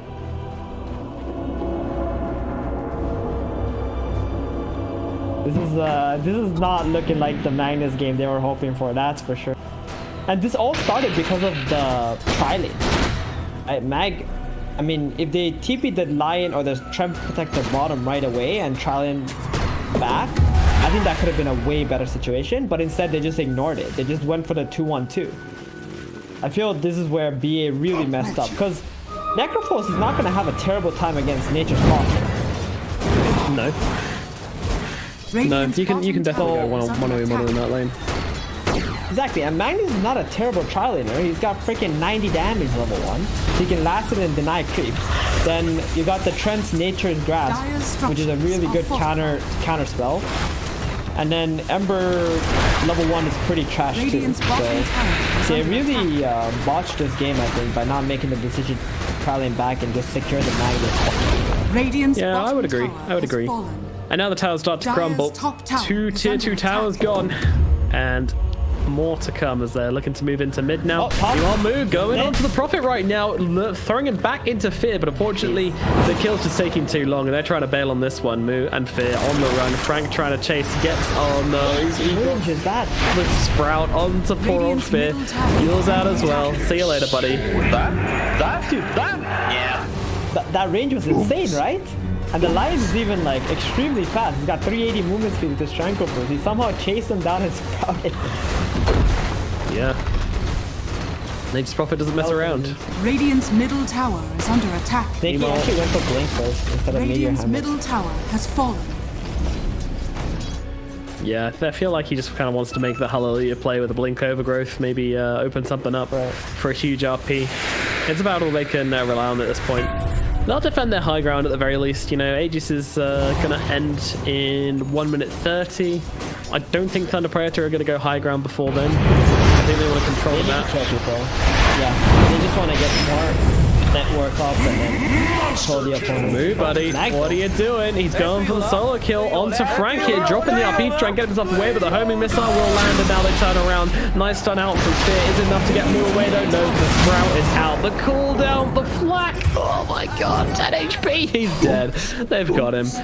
Oh man. And yeah, old man Fear gonna die as well. Never mind, they're definitely going high ground now. Get up there, boys. Brax, quarter the low ground. Homing missile going to connect as well. MNZ gets on top. Starting to right click him down. He does have plenty of heals throughout for himself, at least. Well, they don't really care about Brax. Lina's here. They'll swap him back and kill him off all the same. What a stomp. They've smashed him. They've absolutely smashed him. What a phenomenal second game from Thunder Predator. This laning phase is just insurmountable lead. 3 lanes. You lose 3 lanes. This is what happens every time. I don't think I've ever seen a competitive game where somebody lost, or at least in recent times, right? In old times, yes, there are games where you can lose 3 lanes and come back, but when the skill level is so close, it's just not possible. Lose 3 lanes and still come back. Maybe 2, sure. There's a chance. 3? Yeah, 3 is free. If you hard lose 3 lanes, it's really not possible. Which is probably the right thing, to be honest. The lane phase needs to carry something. Now they go in. Oh, here's a blink overgrowth. Is it going to set up for anything? Oh, Moon's ready with the blink, but it keeps getting cancelled. Maybe he can jump in now, but he gets a spirit vessel placed on him as well. Oh, snaking. The poor man just sitting on the front lines like, please, I helped him still for so long. Surely he's put an RP eventually, but Matthew just will not let him get off that blink dagger. Moon basically doesn't have it. He's going to have to run all the way back to base. And the GGs are going to get popped. Game number 2, it goes to Thunder Predator in 23 minutes. What a great game from them. They just absolutely laid the smackdown onto this associate team. Great stuff. Again, all I gotta say is they lost 3 lanes, and if you're gonna play this Magnus, you better protect this lane with some strong supports, because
But in comes...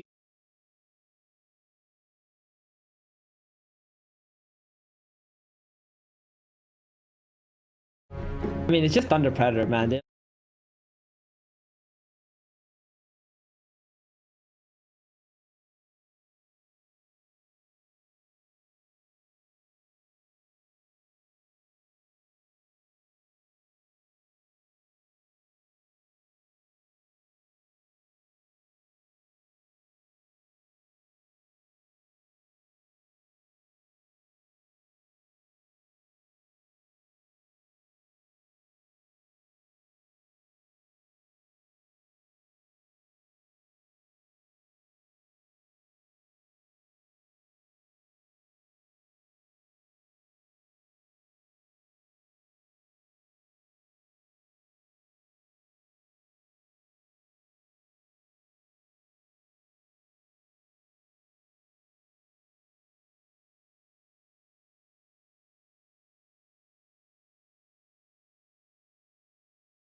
Good last game around, but has looked good previously for them, so I'm not surprised to see them go for it again.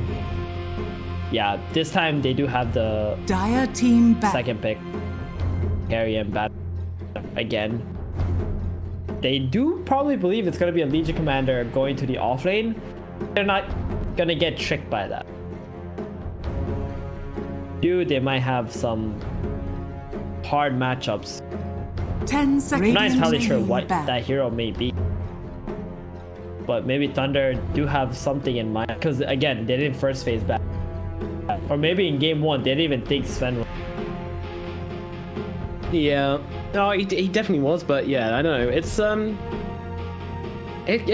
mean, I just love the fact that they can play around this Legion Commander, change it to different lanes. The same with the Ember Spirit as well. You know, you really don't know what Thunder Predator are doing right now, and you definitely know what Business Associates are doing right now. Fear will be playing this Lion. Moo will be playing this Sven. So it's quite straightforward for Thunder Predator to look at this and go, okay, well, you know, how do we get the best possible lane setup? How do we get the best possible hero setup? They can pick anything right now, Thunder Predator, and Business Associates, they can't pick any 5s, they can't pick any 1s, so I do feel like Thunder Predator's opening is stronger. Yeah, at the moment, that is true. There is plenty of disables on the side of Thunder needs a way to be able to stand their ground and fight. Not all the way there. Legion and Ember are good spellcasting heroes, but they don't buy auras. Can't just stand there in front of you, tank a bunch of damage. Radiant team back. They need something that can lead the fights. BA, on the other hand, they might have wanted a Tidehunter again, and Thunder did ban it. Really good, but Brax plays all these heroes.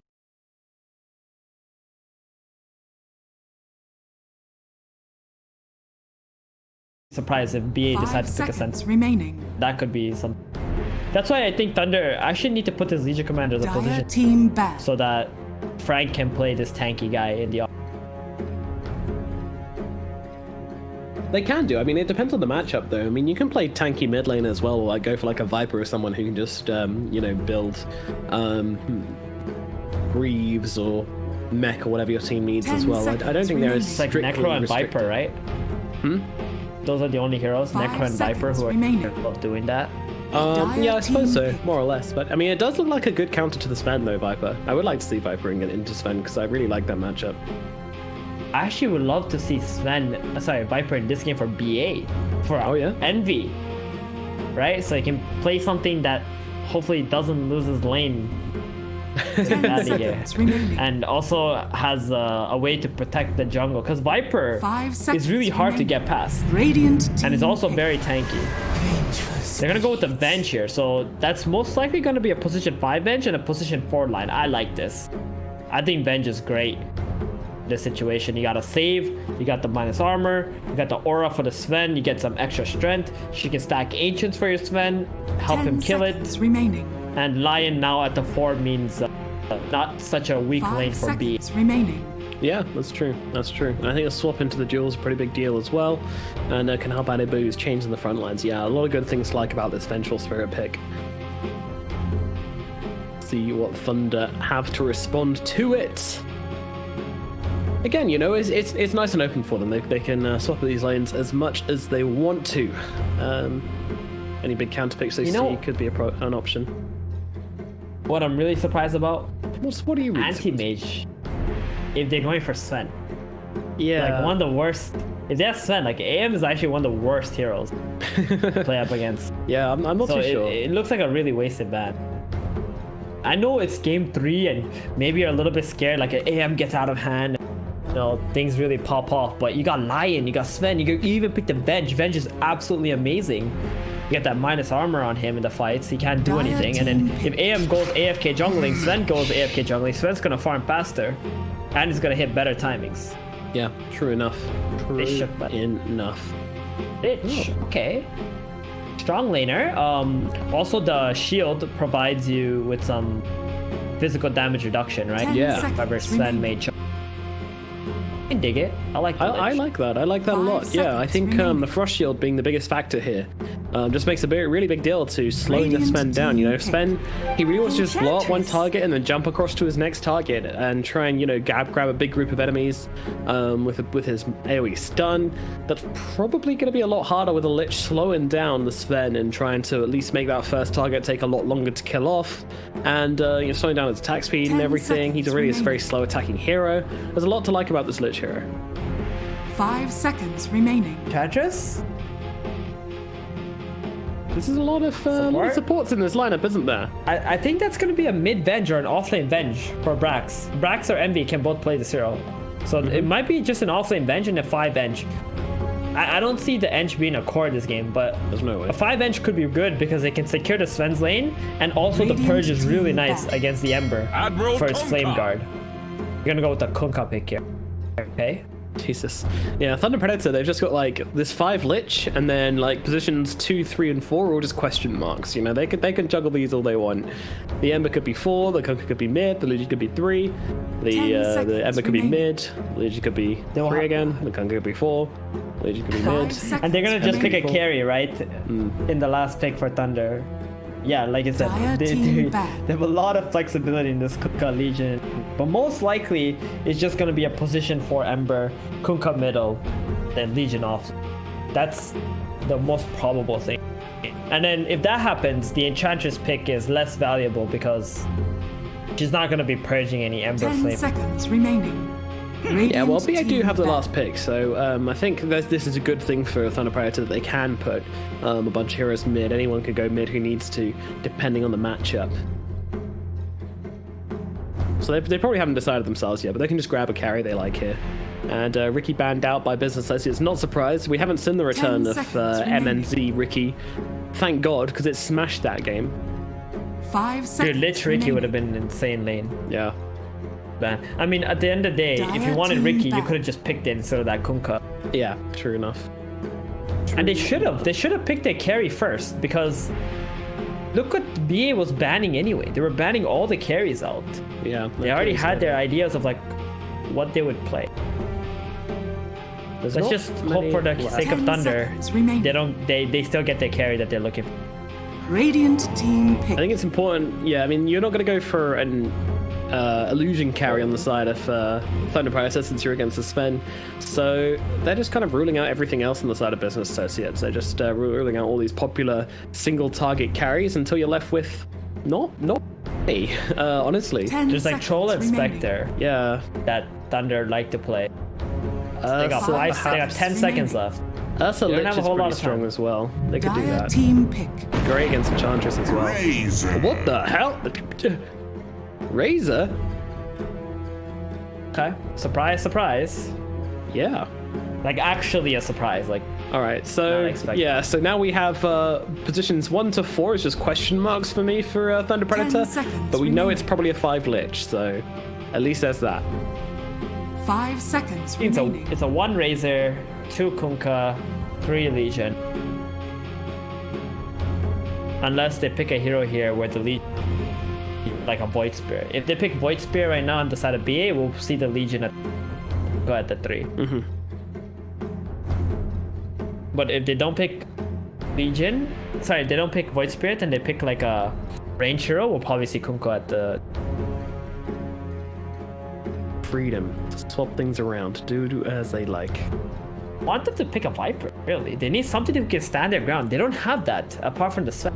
Then can't be the only one. He's just gonna get focused on by the Razor. Now they do have the bench swap though against Razor Link. Yeah, true enough, true enough.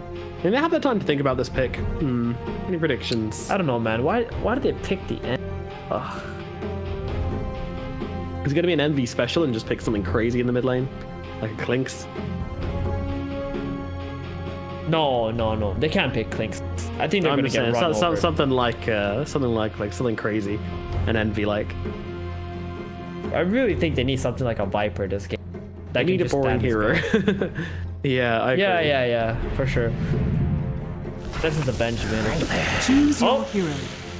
There it is. We were calling it since like 3rd pick, and finally the Viper comes in for Envy. How strange. How strange. the longest call. We're playing the long game here.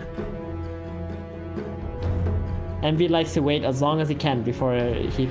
Even if he knows he's gonna pick it way earlier in the draft. He's gonna take it. So it's gonna be the Brax Venge offlane. Yeah, it is. Okay. Venge is gonna buy Vladimir's. So what he's gonna do is just gonna buy Vlad. And then he's Yeah. gonna sit around with the Sven, amp him up. Here on the Ench, I still don't like the Ench pick that much, but then they really wanna make sure the Sven has a good... That's 10 why they... seconds remaining. Yeah, I think so as well. I mean, it seems vulnerable this 5 game. seconds There's a decent amount of remaining. damage to rip through this Enchantress in the 5 position. You know, this it seems to happen where we have a see Enchantress that just get destroyed and chain killed. But yeah, I mean, Lion 4, interesting stuff coming out from Business Associates. We'll see how this one goes for them. I think I like this. I think the Viper kind of completes things nicely. And again, you know, that's going to be their aura builder if they want that, and then there's going to be 4 Protect 1 is essentially the idea from Business Associates here. Meanwhile, the side of Thunder Predator, they're a bit more business across the board. You know, they want to be smashing down every single lane. Once again, I think they really are just playing to run over Business Associates with these heroes. You know, there is very little late game. They're on a hardcore time of this game, unless, you know, the other star starts scaling. I mean, even then. Legion Commander versus Farm Sven is not a matchup you're looking for. So yeah, I really feel like it's going to be kind of Business Associates ban down the hatches, put up the barricades, shift the sandbags, and see if they can outlast the thunderstorm and make it out the other side and hopefully see the light of day with their Sven. Can they do it? They didn't manage it last game. Game number 2 might be a bit more lucky. Let's find out. Who's your money on this time, Theban? I don't put money. I don't put money on anything. Who's your metaphorical money on? Are you gonna bet against the Eternal compares me to growth. and the Moose Sven? I mean, I won't you? I don't really care about Envy Viper, no offense, but that's not like a classic Envy hero, which I'm scared of. But yeah, definitely not going to bet against Moose Sven. You know, 100% win rate on this hero for Moo. Yeah, I'm down. Let's what? go, I guess. They're gonna go aggro Trallin, I think. This is cool. with the Improvise, BA. adapt, and overcome. They've been watching some Bear Grylls. I actually dig this. Well, do you want to go aggro into a Razor though? Or maybe they think the Razor is gonna go aggro, so they want to dodge. Because that's what happened in game 2, right? Thunder went aggro with their gyrocopter. So they're thinking they're gonna go aggro with the Razor, so they just want to dodge it. Ooh, did you walk in the vision of the... Oh my god, they're walking in the vision of the outpost. Those pings coming out, yeah, they have. Dude. Oh, no. What is he They doing? know, I think. Yeah. They walk in the vision? I'm not sure. I saw some pings, and I assumed that was either Ember or Snaking. I'm That was just not actually sure who it Brax's was. ping, I think. Admiral is on board. No, those are like a light blue brown. ping. So it was either Snaking Oh, is or Matthew, yeah. So if it was Matthew's ping, then you already know. Well, either way, no one's coming into contact with the other. Frank's just buried his head in the trees, as has Matthew, and everyone's just kind of dodging each other. Actually, what is Matthew's plan here? Oh, my... Oh, he was just looking for someone. No worries. He was just looking for someone in the tree, see if anyone was hiding, see if he can get some information. Yeah, these guys are very, very interested in where each other's laning is. I love the double shield spin. It's so dumb. A big shield on the back, big shield on the front. Kind of genius, though.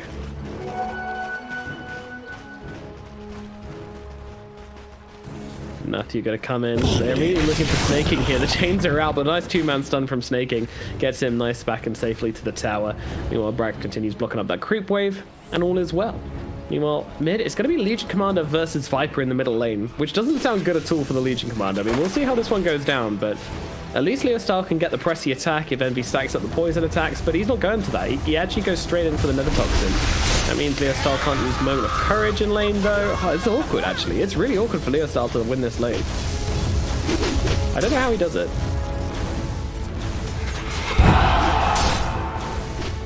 Envy? Envy? Jesus, is he dead? On the right click? Who's gonna get him? Oh my god! Envy! What was that? Yeah, I mean, Caster's Blessing for Leo Style there. Don't see how he wins that lane. Envy walks under tower and takes like 5 tower hits. Oh, that's how he wins the lane. Gotcha. Alright. No worries. Christ. It's never boring, at least, is it? You know, Envy's like, hey, you know, this lane's gonna be way too easy for me. I'm just gonna do this real quick.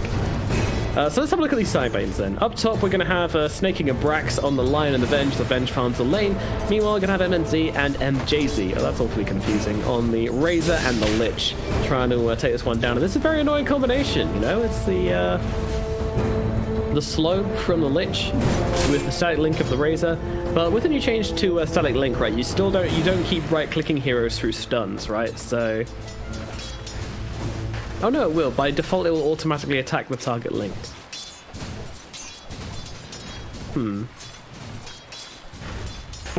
Pass.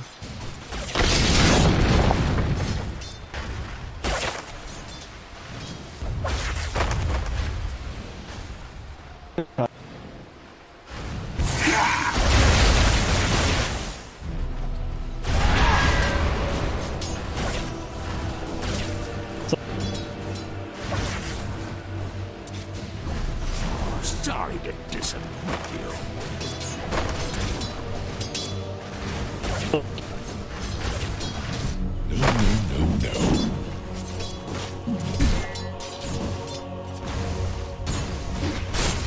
He is indeed, yeah. They've got that side link coming on through there, but the Hex out from Snaking, Stun coming down onto the Razor as well. I mean, MJZ is pretty low on HP here, but they're still targeting the Razor, and it doesn't look like it's got enough damage to bring him down. Snaking going really low in the process. MJZ, he's got the Frost Blast, doesn't need it, brings him down. Meanwhile, going to pop the shield onto himself. Very fire out as well. Brack continuing with the right clicks here. Can he find? I think he's dead. Yeah, right click comes through. 2 kills on the top lane for the Business Associates. Pretty big news for Brax. He's a happy boy.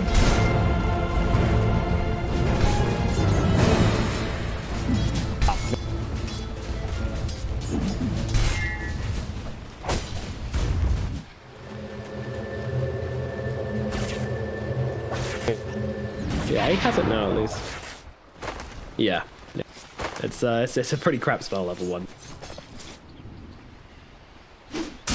Anti-armor out, as Brax immediately just wants to chase back MNZ. Meanwhile, Leo Style, I mean, he's kind of just playing around the lane at this point. Like, I think he just went to... No, he didn't take the medium camp. I don't know what he was doing up there. Maybe faking out a ward or something, I'm not sure. Oh no, he's actually placing a real ward. Basically a sentry observer. very interesting lane at mid.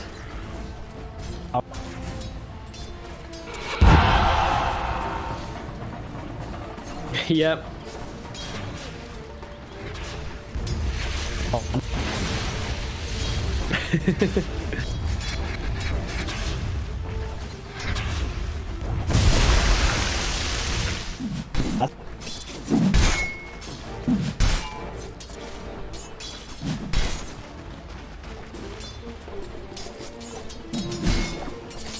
Radiant's middle tower is under attack.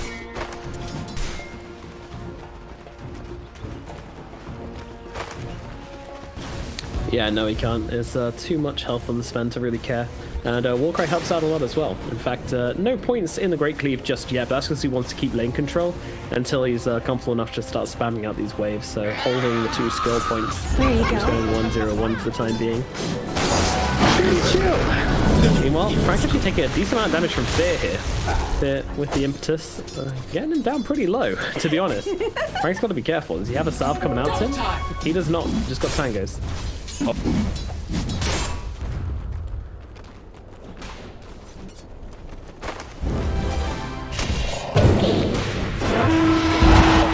Yeah, this is going to be the first duel of the game, and it is going to be a successful one. Down goes Mr. Fear. The old man is dead. They are indeed. MNZ going deep using this Frost Shield and Static Link combination onto Brax, but in comes NB, in comes the damage, and MNZ will probably be losing his life here as the poison will follow another go towards MJZ. Snaking, does he have a stun? He does not. Oh, magic missile on cooldown about 0.5 seconds after the TP finished, so unfortunately not.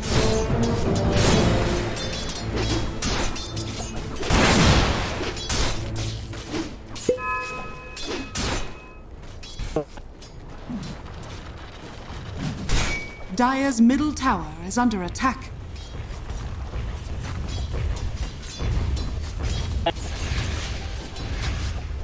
He really is.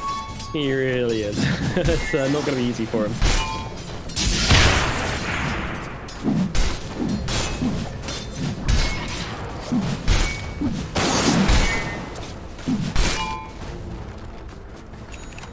Radiant's middle tower is under attack. Brax turns around. Oh no. Oh dear. He's dead. Yeah, there's that duel coming on forward onto Brax here. Static Link. Gonna make sure it goes down.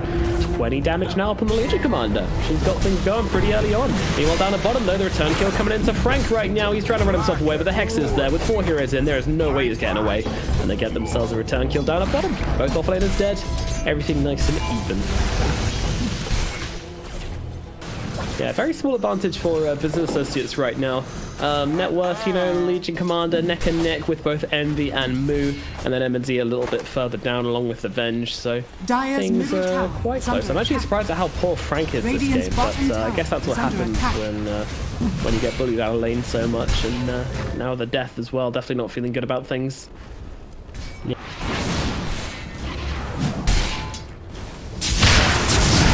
No, and Frank's actually going to immediately get stunned up here, but the chain's going to come out as well. And JC setting in from behind has got the Frost Shield out onto Matthew here, but they don't have a catch to catch out anybody on the side of Business Associates.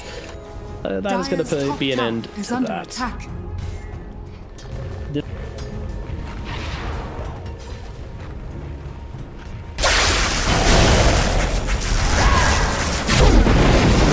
He's gonna hold him still, but you know, he hasn't been able to deal that much damage. It's justified. It's not too worrisome. As he's actually gonna pop the ultimate here. They're really trying hard to bring him down, using even the mana drain to slow him down. Matthew comes in, drops those chains. MNZ still okay, and actually turning around. The ultimate doing a decent amount of damage, but in comes Envy from the side just to make sure they get that kill onto MNZ, and now swap back onto Matthew. Matthew in trouble. Nice cleaving from Moo there, using that creep and getting 2 extra hits off onto Matthew to bring him down. Meanwhile, Fear does drop in the bottom lane though, and that is another duel win for the Legion Commander. Now up to 30 damage at 8 minutes 30 into the game. That's definitely the most I've ever seen.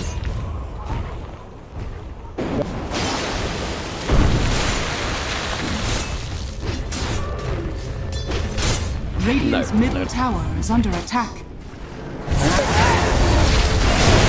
A little bit, just a little bit. Another one for MNZ. I mean, there's so much trading going on in this game. We're 6-6 at 9 minutes into this game. These guys are just brawling with each other. I mean, it's kind of as we expected. I'm pretty sure we said that a couple of times in the drafting phase, just how much these guys are going to be tangling. Pretty exciting to watch, though. I'm enjoying it.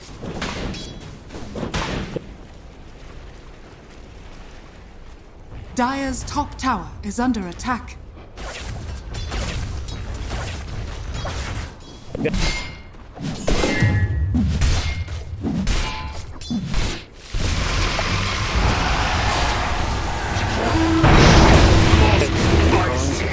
Gonna go down, but yeah, Viper trying to fight into the Legion here. I mean, this isn't going to be a win for Leostar. Now he goes to the TP out, and there are no swaps available from Brax. Nice job from the Legion, just keeping an eye on how many swaps like Ben's been using. Dire's top tower has fallen. I think so. True. Yeah, would have been really nice to just take some of the wind out of Thunder Predator's sails. Is under attack. Money changes. Radiant's bottom tower has fallen. Dire's top tower is under attack.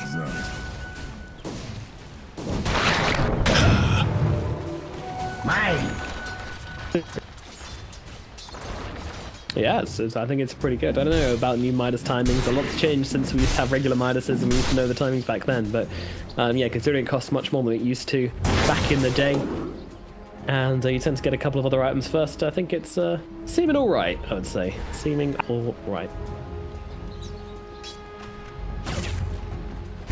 Yeah. The race.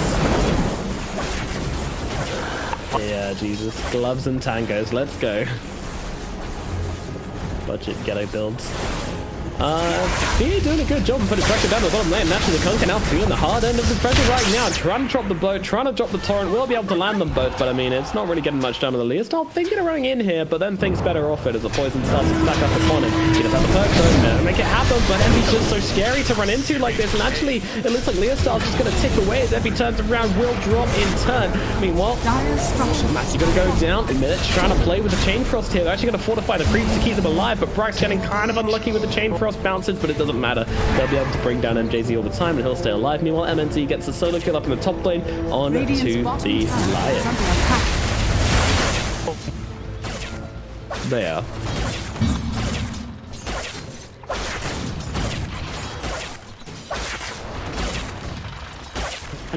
Yeah. Oh yeah, literally, like, and who cares about Envy? Like, Envy doesn't care about Envy this game. They can throw this Viper at anybody they want. As long as he's getting like 1 or 2 kills with his death, then he's going to be absolutely laughing. You have been denied. Generate.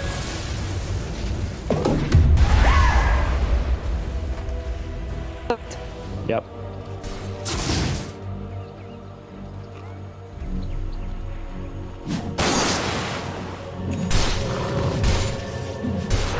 I mean, it's because I don't care about the Envy Viper that it's good, you know? There's no need for him to survive.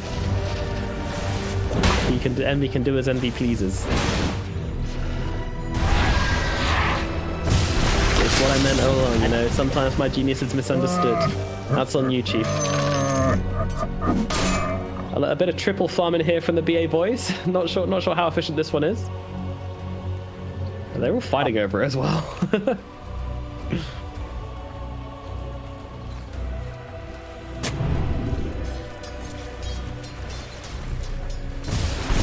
Yeah, they're gonna pop 3 smokes here actually. So wait a minute, something's not right here, but it is actually gonna be snaking corner the front line. Can they bring him down in time? Not sure. I mean, well, MNZ actually has the Yules out, but the swap comes out all the same. Brax on top now, looking over towards the area. This move comes into the back lines. MNZ doing a lot on the front lines, but is it enough? It isn't. Envy just pumping out way too much damage at this point. Leostar can't find the edge where Envy dropping down to 30 HP. They want to finish him off on the side of this. Will do that. Matthew throwing his life for it. Actually still surviving through this in the meantime. Frank, in from behind, lands a nice little Tidebringer, but it looks like BA have backed themselves off, and Thunder Predator will only be able to take themselves 2 kills. So it's just a flat 2-for-2 trade, a mid and a support for a mid and a support. Not a big deal.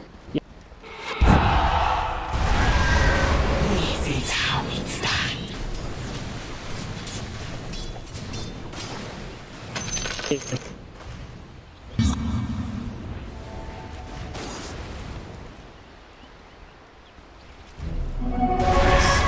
rune of haste. Radiant's top tower is under attack. He is indeed. I mean, that's the power of the Ember. He's just kind of in every team fight and always able to absorb that XP if needs be. And yeah, I mean, I'm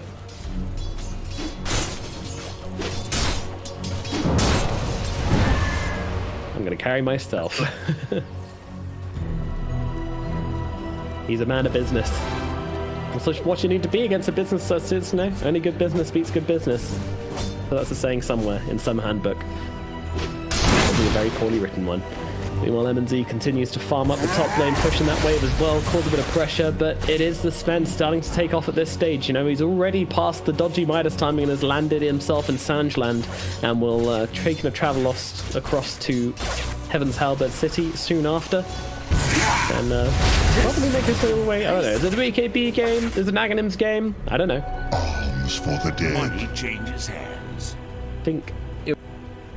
Yeah.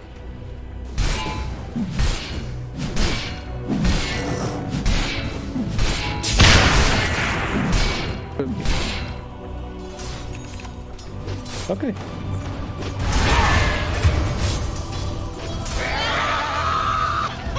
Oh, Matthew's dead in the bottom lane. Fear and Snaking, the terrible twosome, managed to grab themselves a kill onto that pesky Ember. Meanwhile, mid lane, Elizabeth might be going down here. Leosol and Frank trying to bring down this tower, but the Ekman comes down to Envy. Envy turning around, just man fighting into the Legion right now, but the swap comes out. The Legion actually can't get off the right click. The swap again, putting Envy back into front of the Legion.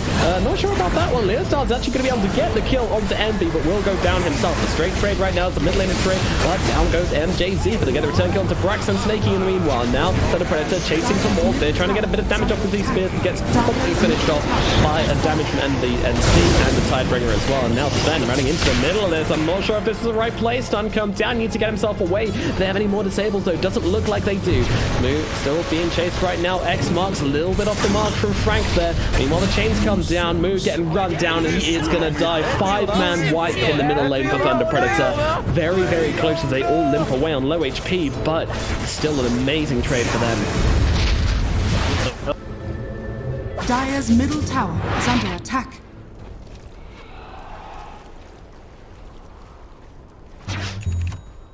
It heals like the salt sea air.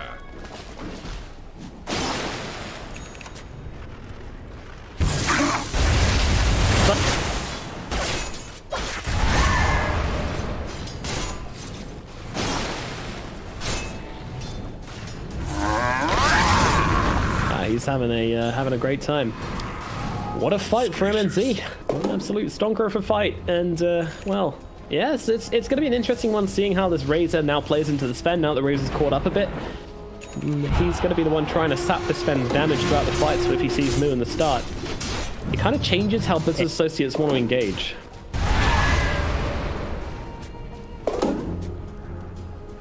But yeah. The double swap onto Envy seemed kind of unnecessary. Like, swapping him out of the duel made a lot of sense, so they swapped him back in front of the Legion so she could just, moment of courage, him down, which was questionable. I mean, not just the fact that you put your Viper in a bad position, but the fact that you're dumping both your swaps right at the start of the fight just feels like a really dodgy move. Like, it's a really important spell this game when you're playing into Razor. It's all about positioning.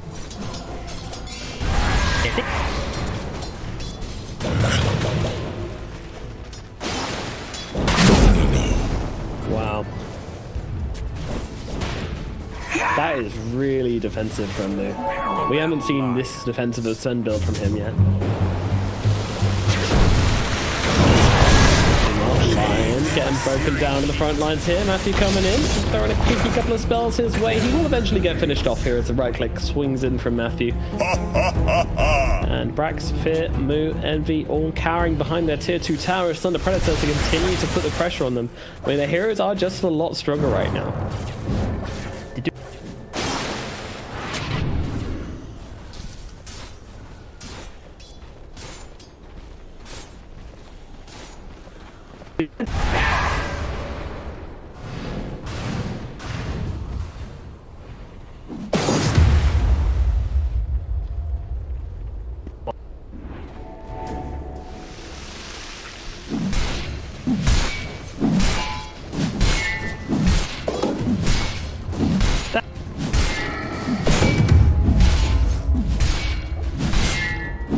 X marks as well. A lot of spells just kind of catch him off guard here, but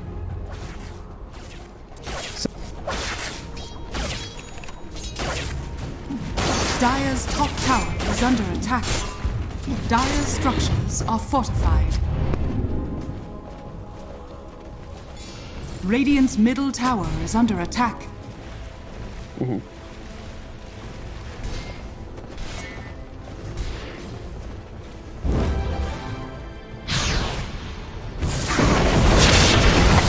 they're going for it right now. MNC just jumped onto the front lines with that BKB, with that cross shield on as well. They'll get the duel up onto Envy. Nothing here to save him. Brax too late with the swap and now gets warned himself by the fear from MJC. It's going to be a second kill going their way as Lewis style MNC chase him down. Meanwhile, on the flip side of the fight, Frank and Matthew looking for more, but I don't think they'll find it. Fury is a little too quick and Frank is a little too far away.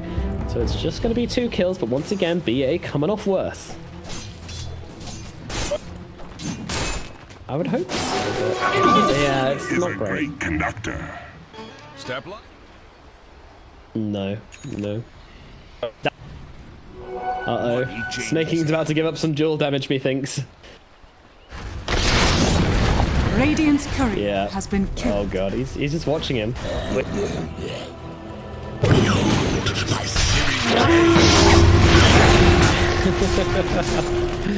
Oh god.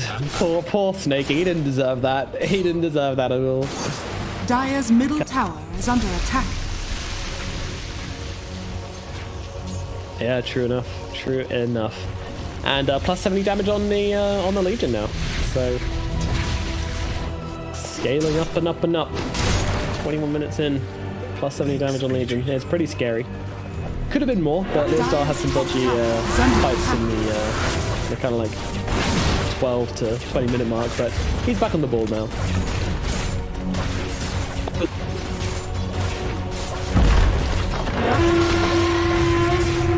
No. Like, if it was just one spell we were worried about, then it would be okay, but it's not. It's the duel and it's the static link. And even X marks can just help kite him a hell of a lot as well.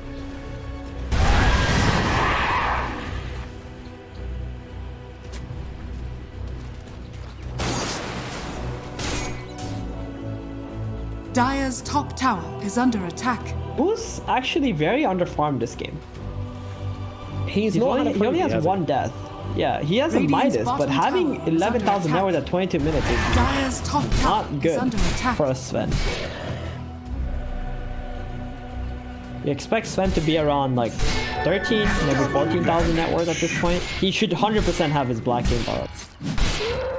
So he spent a little too much time on the edges of the fight and trying to see if he can have any impact there, where I feel he just has to focus on his farm. Yeah, needs to get some creeps. And there's pings coming out into Roshan right now. They seem to know what's going on, but what can they really do about it? The answer is not much. The hero's just not doing that much at this point in the game. Oh man, Roshan gonna go down and MNZ picks himself up an Aegis. The game just got a whole lot harder for business associates. Yeah, Thunder Predator, now they're gonna instantly smoke, try to get anybody who's lingering or pushing bottom. They're most likely gonna just find a fear here. Yep, and then they push out this bottom lane afterwards. It's a simple plan, but it is going to be quite effective. Observer down, we'll see Fear though with the 4 stuff, going to get himself down to that low ground and go for the TP. Yep, X marks is out on him unfortunately, Goodbye. and this little bow is coming straight back in for the slaughter. And there goes another duel, 90 damage. 90 damage. Huge. This Legion's getting so big. Now they're gonna have a second carry as well. She getting on the side chunky. of Thunder. It's getting chunky. Dear me, what she got? She look got at for Moon, the man. Silk next. But, Radiant's BKB middle tower is under is attack. flowing out there right now. And I imagine Who had to gonna go run to Dire's the bottom back to the tower base is under attack. all the way there before he could farm any creeps? Terrible for him. He still doesn't have his BKB yet. He needs like another 800 gold. And they're gonna take this 2 towers bottom. They could just go straight for the tier 2 here. They're already pushing out the mid lane on side of Radiant's Thunder. top tower is The under tier 2 attack. tower, I don't think BA is gonna try to contest this whatsoever. Dire's bottom tower is under attack. Thunder That's a big Predator yikes for playing BA, man. so legit. I mean, I love what they've done here as well. This isn't a conventional draft at all. Like this is a pretty wild draft. There's no conventional carry hero here. Everything's kind of like, you know, communist Dota, where everyone's doing a little bit, everyone's contributing to the cause. This Dire's Ember bottom even tower is getting under himself the Radiant's top tower is under attack. is this the Maelstrom? And then Desolator queued up for some reason. It's pretty wild, but they're all contributing to the kind of 4 carries better than 1, I guess. Snaking getting caught out here. Oh, the duel. Leave him. No, leave the duel. Oh my god. Snaking. Not again. 110. 20 damage. Dude, that's like free item. Every time Legion gets a kill, it's a free freaking item. Let's go in his way. So happy. And being targeted down, but Envy and Fear are arriving to this one. I'm not sure how successful this fight's going to be. M&D still ripping through Moo here, taking it down, and will get the kill. Sick. Eyes of Storm doing a hell of a lot of work in this fight as they turn around, look towards Envy as well. Envy, he can't fight into this, despite the disarms, despite the silences, despite the roots. They're still bringing them down. Meanwhile, Drax play around the back line. The rest of the team looking for war. Oh no, another duel is just off cooldown. He finds yet another 130 damage now on the Legion Commander. Fear will at least survive, but Thunder Predator are just snowboarding this game out of control. And Business Associates need to find a way to stem the bleeding. They need to find a way to get their Sven online, and they need to stop their way to stop this Legion Commander just gobbling up every single hero on the map. It just doesn't seem to be working right now.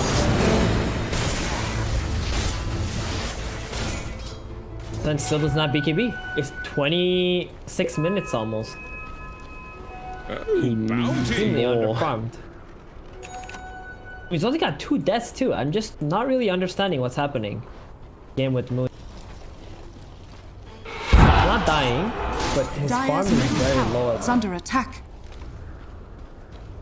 Yeah, he's actually got less last hits than the Razor. Which Razor has 4 deaths. Has what? 4 deaths. Yeah. Died 4 times. Yeah, I think Moo's just been a little bit indecisive this game, you know, as games just need to go and hit some creeps. Hit the gym, you know, you are the apex carry in this game when it comes down to it. If everyone has equal games, then you're going to be the strongest, but unfortunately he's just been shoved behind by pressure from the enemy and middle tower has fallen. perhaps some misplays himself. I'm not sure. TP's out from top here. Meanwhile, though, oh, Matthew's going to go hunting, setting up the Leo style. Yeah, not the gag. Lightly Snaking turns around and tries to use a mana drain on the Leo style. Maybe I can stop the duel with that. No, you can't. 150 damage now up on the Legion Commander. Fear outside of the base. Going to get wrecked. I mean, so what point do we go high ground now on Thunder Predator? It's a question I'm starting to ask myself. Go time. Go time now. You got 2 heroes dead. There's no reason to wait. Even if Lion buys back, you're still not afraid. Just have to, you know, kill through some of this nether toxin. I'd love to pretend that at least their push isn't that great, but with the Legion Commander sitting on like over nearly 200 damage. Sorry, nearly 200 damage. I meant nearly 400 damage. He's got half a rapier, man. Yeah. They have the damage. Then finally finishing his peak, but it might late. The LC and the Razor have both surpassed him. I mean, he's in fighting condition at least, right? So they need to get something done right now. Like, actually, they need to get something done 4 minutes ago when Sven should have had a BKB. At least 4 minutes ago. But they gotta get something done right now since they do have a BKB. If they wait any longer, this game is a complete disaster for B. Might find Matthew. Catching him just as his TP times out. That is a blessing for Business Associates right now. It's a small kill, but it's a kill they'll take regardless. And they can get out on the map, right? They need to leave though. Leostyle's just running into the front lines. He doesn't care. He has got a BKB to throw down, but they're actually going to try and go for this one. Let's see if they can make it happen. Fear with the stun, but going to get cleared up by MJZ. Now popping his own. Is he going to pop his own BKB? He's not popped it yet. Swap comes out. The throat comes down. Leostyle doesn't win the duel, and they're going to be able to bring down Brax. Moo trying to look for a target, but just deciding to go for the TP out. The moment that Styling connects, it is time to get yourself away.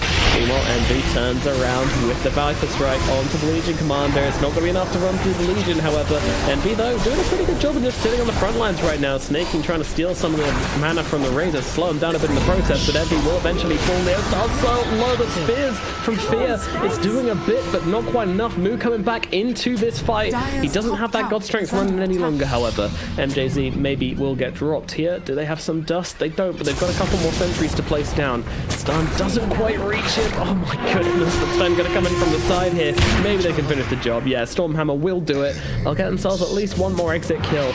Not a huge win for Business Associates, but a win all the same, and they will take it. Damn.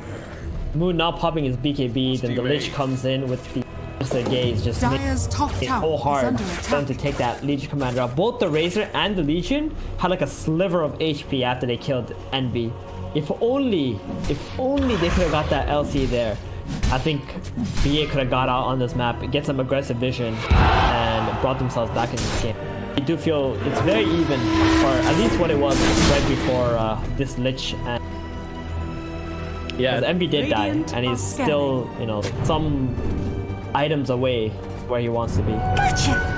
it's all about the hesitation, isn't it? If you hesitate to make plays, you waste a bit more time, you know, you can become less efficient, and people start getting away on low HP. But there is no hesitation on the side of Thunder Predator. They know when it's go time. This team, when they play together, they just look like such a good unit. It's great for the Linkers now. This, I guess you can get that now, because still need something else he do. Just not sure if he has enough damage. And getting a bit outscaled. This Razor is gonna go Scotty. That's gonna be an insane item against Sven. Yeah. So easy to kite him. You know, you're gonna have the Link, you're gonna get the Scotty, you're gonna be moving like snails, especially this Sven. He doesn't have Aghanims. Yep. Hard, man. Thunder are playing extremely well, especially this mid game. They really are. Yeah, they really are. And they haven't slowed down as well, you know. They're not trying to take time to do other things or, you know, hit some item timings. It's just always go time, which I love to see when you're playing drafts like this. You don't let the pressure let up because your heroes are just good at this. You've picked a draft which is really good at just invading and finding kills and putting pressure and taking heroes down and claiming the map as your own.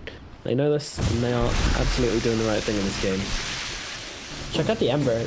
He got Desolator now.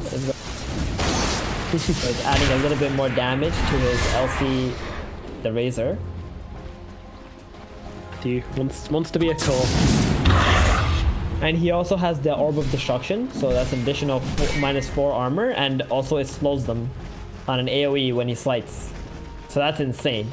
Yeah, that's pretty He's mental. gonna reduce 10 armor plus slow everybody by 25% for 4 seconds. This Ember is no joke. He's helping, you know, pushing out the bottom lane here as well.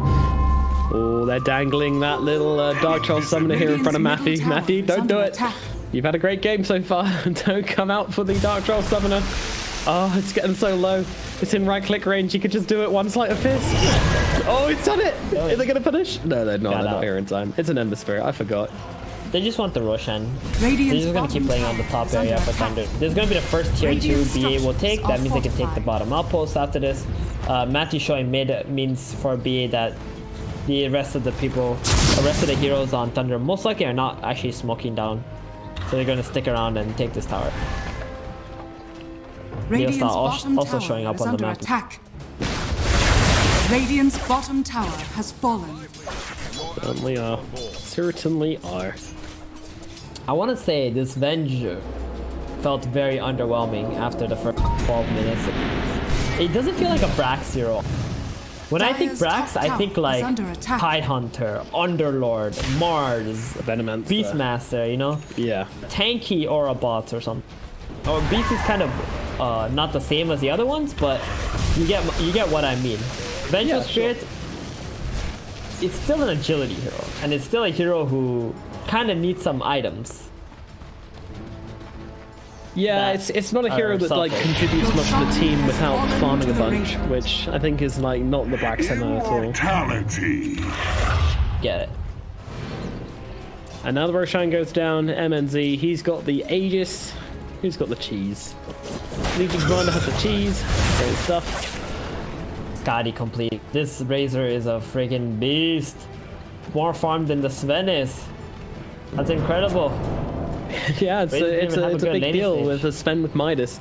Gets out-farmed by a Razor with Yules as his first item. Good stuff indeed. Look at the Thunder, how they just rotated from top all the way to bottom just to cut off BA's path to escape containment.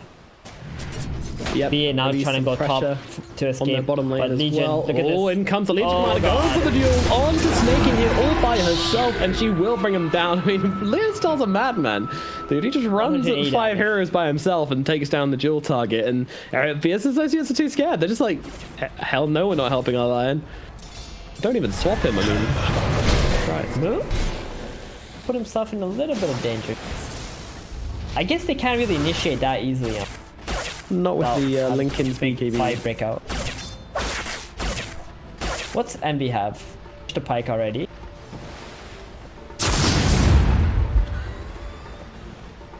Woke up, whoa.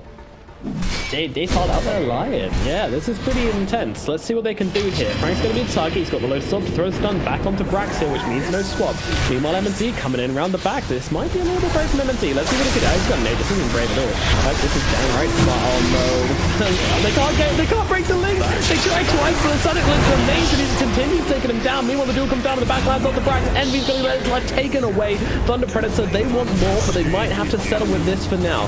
Some spears from the high ground doing a bit of damage, but Thunder Predator are absolutely fine, just using these X markers to keep their heroes nice and healthy.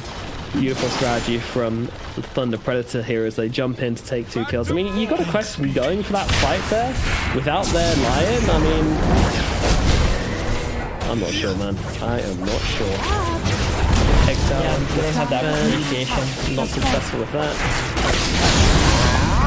Legion taking some damage in the front line. Doesn't have the cheese anymore either. It doesn't matter though. Dire's middle barracks. 210 dual damage on Leo Style. 36 minutes in. Good freaking luck. Business Associates. Dire's middle barracks has fallen.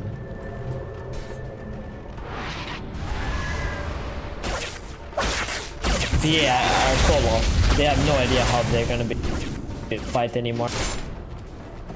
Thunder are playing very respectfully as well, taking the racks, go back, refresh a little bit, wait for the opportunity to jump again. Yeah, a couple of spells being thrown off the move, but nothing gonna stop him from running back into his teammates. But that's fine. You don't want to take a fight outside of the inside of BA's base when they have all 5 heroes alive. If it's outside the base, that's a whole nother story. Thunder are very happy to do that, and they're just waiting for somebody to walk out, and if nobody walks out, they're just going to keep on building up this. They're 14k already right now. This Razor's going to get Satanic next, so when this Aegis actually does run out, he's going to have a Satanic ready, and good luck killing a Razor at that point. Step lively now. Your admiral is Do you think on he should have gone for a different build, or do you think this is all he could have done? No, I think he just didn't focus on his own farm. He wasn't even pressured so heavily. I feel he was pressured by his allies. Fights with them or something? I'm not entirely sure what their comms is like. He just had to focus on his farm. He had to be as selfish as possible and just try to maximize his items, like farming potential. He had a Midas and he had a Halberd, but he needs BKB to actually be in fighting condition, but he didn't. He tried to take an engagement without the BKB, it didn't work out. He was thinking about getting a Lincoln's, that also wasn't the right choice. So you can tell in this game, Mu was just extremely confused as to what his purpose was. What do I do? You found creeps. Yeah, big problem. Big problem. And another big problem here as well is that these tier 4 neutral items are dropping and Business Associates aren't getting any. They found every single one on the side of Thunder Predator, and meanwhile all they have is a shitty little lamp for Brax. Feels bad. They would like some kind of Bell Prism, or even a Minotaur Horn. Good items. Look at this Lich, what he's doing. He's just like dragging the creeps, but that's gonna mean they're gonna get vision of him. This is why Business Associates are actually smoking up for this. Trying to utilize this creep wave that's being dragged. Maybe they can get vision of somebody. They're just Congo lining behind them. We are the creeps. Yeah. Leo Styles running for that. He knows that is danger. that creep wave is extremely dangerous because it's providing vision. Kind of like an insane read, like an insane read from Business Associates to be like, there's going to be a hero at the end of this trail, and then an insane read from Thunder Predator to be like, they're going to know there's going to be a hero at the end of this trail, and then back themselves out. Exactly. Yeah, like these teams, they're very careful of all those things, especially considering both of these guys are in the upper bracket. They're very sharp. Yeah, these guys have been playing well. Very, very well. Thunder Predator. Proving that they should not be discounted at all. From being their first grand finalists as LMZ jumps forward and actually dodging both the stun and the poison with the Mindful Horn, and Aljun comes down onto Envy. Can they save him with a swap? No, they cannot. He's going to get crushed by the boat of Frank, and Frank's going to go down as well, making it 2. And now Matthew coming up onto the high ground, walking straight into Moo here. Moo with the God Strength, maybe can look to do something here. He's got that BKB Raven available. As Lincoln actually gets popped by his own Stormhammer. They can't bring down MNZ as he gets purged off by Leo Style. And now they will just return to the jungle. There is no reason to keep on pushing in right now with the Viper dead. They've got themselves a buyback on Brax, and they're going to be happy with that. So also might just be waiting for their Ember Spirit. They send him back to base with the X marks. He comes back in. Full health. He even brings a tome with him for someone. Nope. They don't know if the Viper has a buy. Yeah. Venge already buys back. They're happy with that. Roshan will possibly. If you're in the position of Thunder, are you gonna try to go into the enemy base, risk losing? Probably not. You're just going to wait for the Aegis, secure it. Maybe you might even get an Aghanims on that. Then you just wait for BA to come out of their base, die. BA is just gonna keep on losing, like 2k gold every single minute. What the Thunder are building up on right now. Yeah, honestly, like the Thunder Predator, I cast like what, 4 months ago, I think was the last time I cast this team. They would have 100% gone high ground after that buyback on Brax. You know, after that kill, they'd 100% been there, like smashing down those buildings. But you know, this team, they are a much better team than they were back then, and continuing to improve, and might be the best team in this tournament. I mean, certainly looking at it like it right now. Snaking is going to be seen here. Sun comes out from him onto MNZ. MNZ still looking to finish the job here. He's going to use up Snaking. Snaking trying to get forced away. Swap comes out from Brax as well.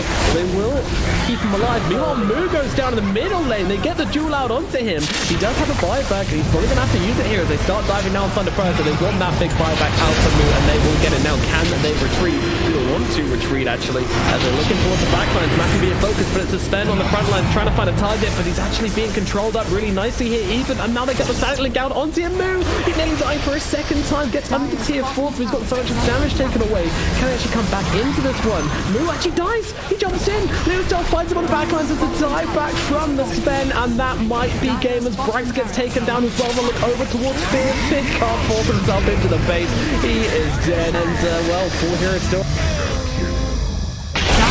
taken down under the tier 4s, and I think this might be it. It certainly is. The GGs get called. Thunder Predator will be your first grand finalists here at the OGA Dota pit. I didn't see it coming, but they have put in one hell of a performance here in the upper bracket finals. Great stuff from them. Damn. Thunder. Dude, I was worried like about their draft a little bit, especially because you know, this LC had to play up against a Viper in the mid lane and such, but then, you know, Envy gives away a kill to him, so his lane wasn't...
bottom tower is under attack. Radiant's bottom tower has fallen.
Dire's bottom tower is under attack.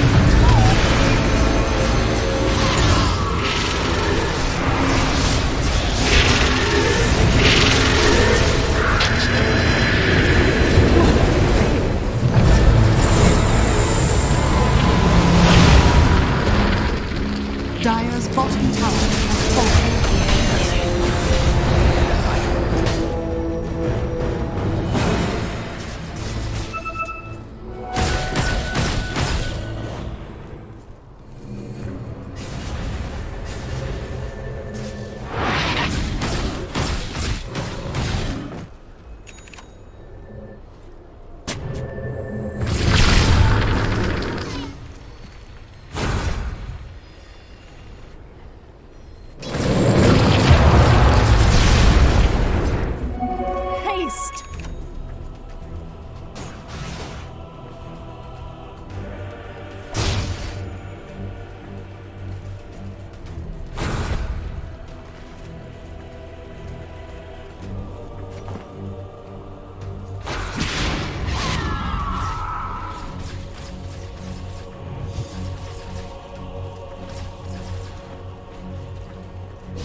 Dire are scanning.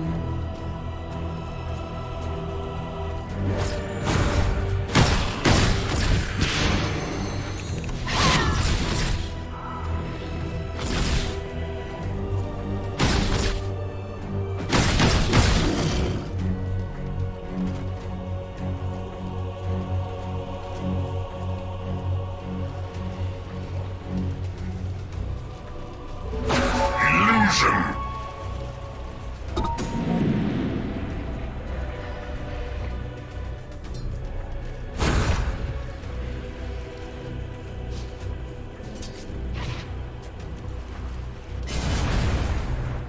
Radiant's bottom barracks are under attack.